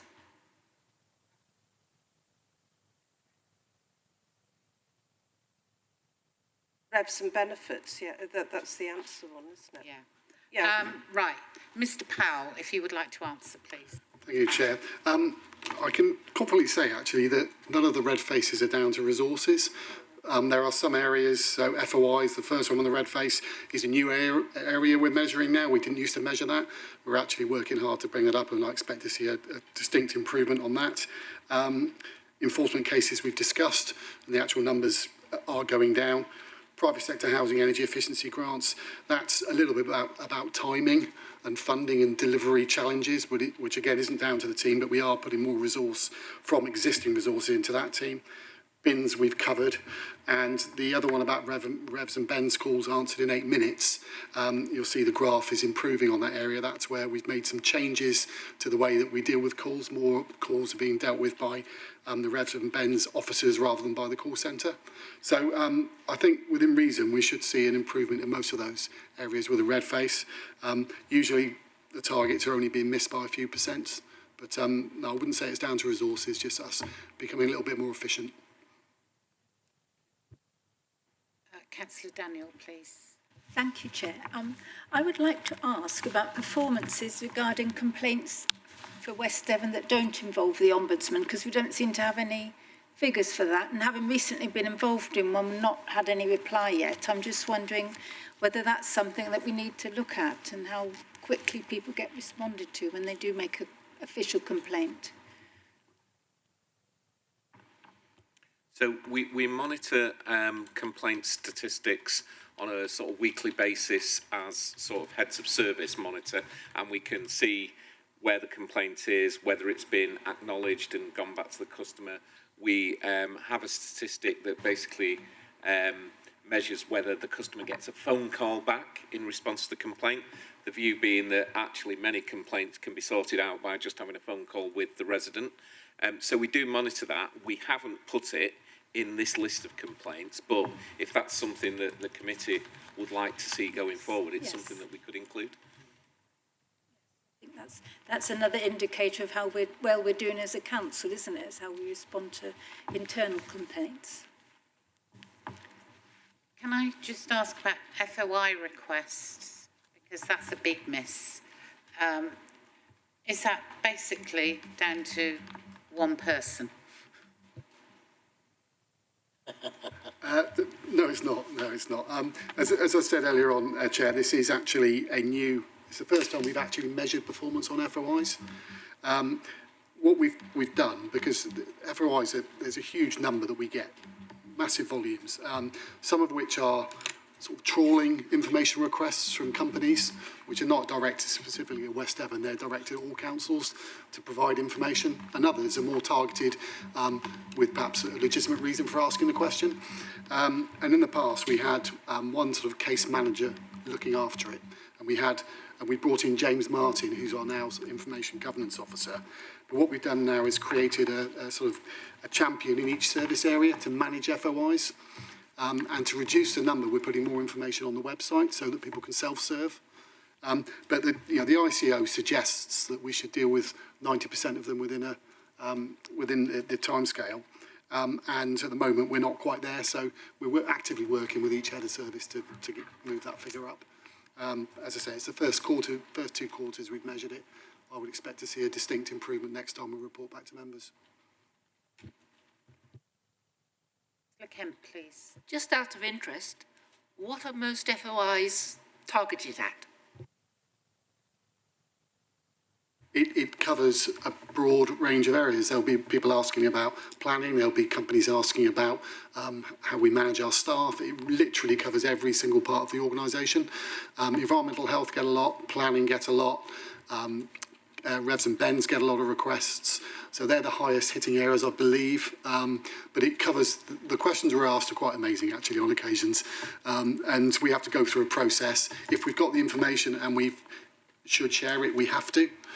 There are some situations like confidentiality or where the request is manifestly unreasonable because of the amount of time it would take us. So, yeah, all sorts, to be honest. Right, thank you very much, everyone. We're asked to note the report, but I just have a small question. When will we next see this report? Because this one's a tad late. It's a 6-monthly report. Which is one they've been putting off since September. did that last meeting.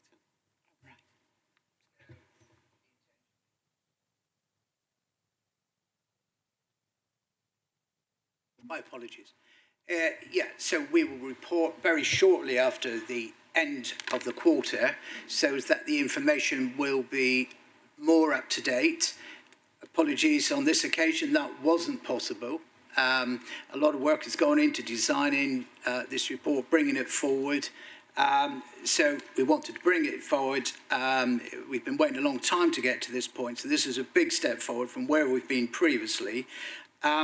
So that's what's scheduled to happen. It'll be 6 monthly reporting cycle, and you will have more up-to-date information as it'll be produced much closer to the end of the quarter. Thank you very much for that.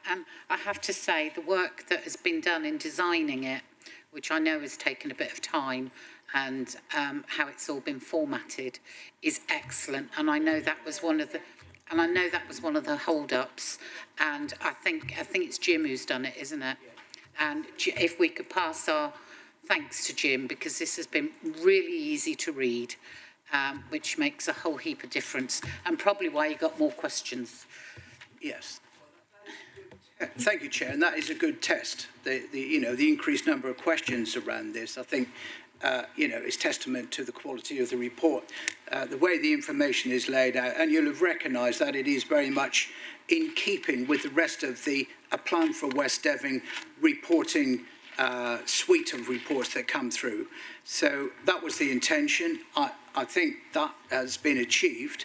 And this will evolve. This will be further developed as we go along. This isn't the final version. As we said, further KPI will be added as we go along, and with the suggestion of bringing in, customer complaints. That's the idea of bringing it forward to this committee, so that you're able to scrutinise it, make those suggestions, and that will be fed into the process. So it will continue to develop as we move along until we're all happy with what is being reported and the manner it is reported, and, of course, the performance that is reported. Because I know the last couple of times you didn't really get any questions at all, and I used to tease you, you'd got off lightly. So this has been so good that its members have obviously found it easy to read and be able to ask questions straight away, which is thanks to you guys for what you've done. And Mr. Mullen, you would like to speak? I must. Mr. Davies is not in the room, but he has put a huge amount into this, as has Drew. It's been a big effort, and it has taken a while. But of course, we must also bear in mind that the team have also been working on other priorities, not least processing the COVID business grants.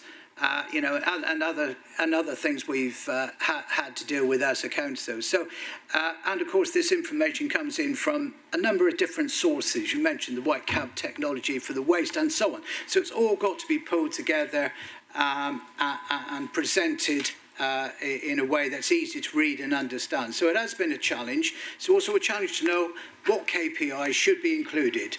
So, there's an awful lot of service areas, an awful lot of information that could be produced. So this is the starter, and we need to move on from this point. But it's been constructive, and thank you for the comments and questions that have come forward. That will be fed into the process. Thank you. Right, members, if we can move... Oh, sorry, Mr. Mullen, you have... Sorry, I just wanted to say, and actually I got a message from Jim Davis saying it wasn't me, and actually it was Neil Hawke. So I think Neil Hawke has done a huge amount of work on this. So, how can I forget Mr. Hawke? Is he still online? He is. Yeah. Oh, sorry, Neil. Just about. I'm just about online. I'm sorry, Mr. Hawke. Mr. Hawke has done a huge amount of work on this. Thank you, Neil. Sorry, Councillor Sellis. Thanks.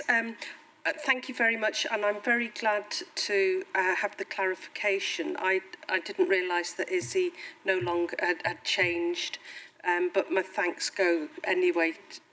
Pardon? Well, I didn't realise that, Councillor Pearce. Moving on, friends. but I think that the team, they need to be congratulated anyway. That's all. Right. I was hoping that Darryl would be on the line because, sorry. Chair, Darryl gives his apologies.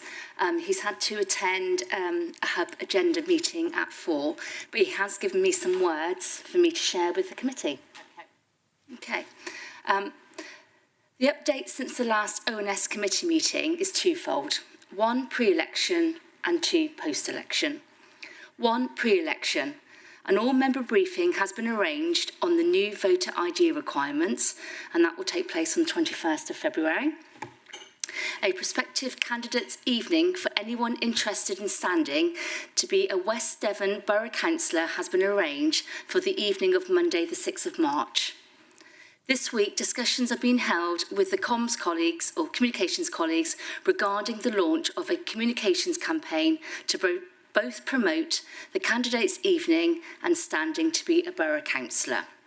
Now moving on to post-election. Thoughts, comments and feedback have now been received from all appointed task and finish group members and is currently being built into the latest draft member induction programme for post 4th of May. The King's coronation on the 6th of May, the day after the count on the 5th of May, has led to an additional bank holiday on Monday the 8th of May. As a result, it is proposed that the first induction day, including the requirement for all newly elected members to sign the formal declaration of acceptance of office, will be on Tuesday the 9th of May. The Task and Finish Group has asked that all potential candidates do all they can to avoid booking holidays between the formal sign-in day on the 9th of May and the annual council meeting on the 30th of May. Whilst the programme will be run alongside the equivalent programme at South Hams District Council, it will include provision for certain generic matters, e.g. health and safety and safeguarding, to be carried out jointly. Also, the Task and Finish Group recognises that the programme should be a blend between face-to-face and remote sessions, with certain sessions more conducive to being face-to-face and others more conducive to being held remotely. In developing the programme, and at the request of the Task and Finish Group, we are striving to strike what is a very fine balance between enabling members to hit the ground running without providing them with too much information that they simply cannot absorb. Thank you. Darryl. Thank you very much. How does that sound, everyone? Sounds good to me. Can I just clarify the date of the meeting for potential councillors, please? 16th of March. Did you say Monday the 16th? So the prospective candidates' evening is Monday the 6th of March.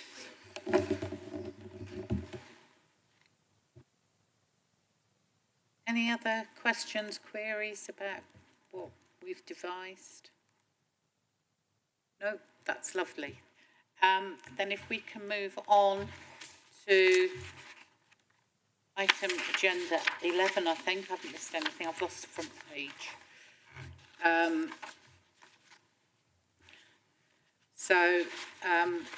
We've got the next 2 meetings set up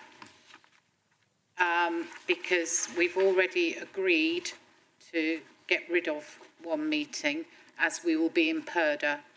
And I think we're going to try, are we trying for the 21st as well? Get rid of it. Yeah.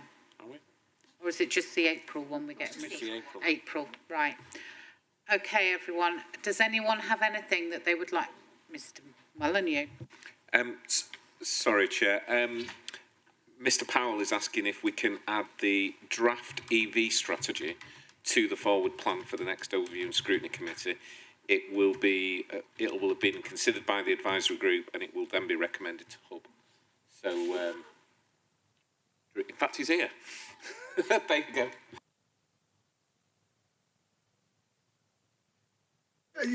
Thank you, Chair. No, as Councillor Wood mentioned, I think Councillor Wood's left now. She mentioned the draft EV strategy that the advisory group have reviewed. That's in a format now that I think should come to O&S for onward recommendation, hopefully if members support it, to Hub. So if that could come to the next meeting in February, it would allow Hub to consider that draft and then for it to go out for consultation so we can get it adopted as soon as possible. That will help us deliver on our outcomes, but it'll also enable us to access match funding in the future if we've got an adopted strategy. Yes, Mr Powell, to that, but it's going to be another really big full meeting because we have the CSP coming, Community Safety Partnership, and I know Becca rattles everything off quite quickly. Oh, yes, you may ask a question about that. Yeah, I was the Community Safety Partnership. I'm sure you were all watching the South Hams meeting recently where they considered that report, but they had somebody from the police there as well, and I wondered if we're going to.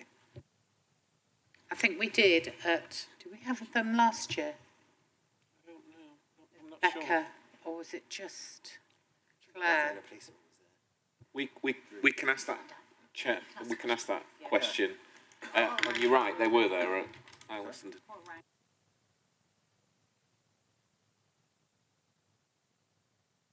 And we've got Alex Stevens coming from the NFU, so we can learn about their involvement in the carbon plan, which fits into the JLP, doesn't it? So a few meaty items on there. So if everyone can do as they've done today, read their paperwork and have their questions ready. And on that note, thank you all very much for your attendance. And thank you all for asking questions, etc. I think everybody's spoken in the meeting, which has been really good. So thank you all.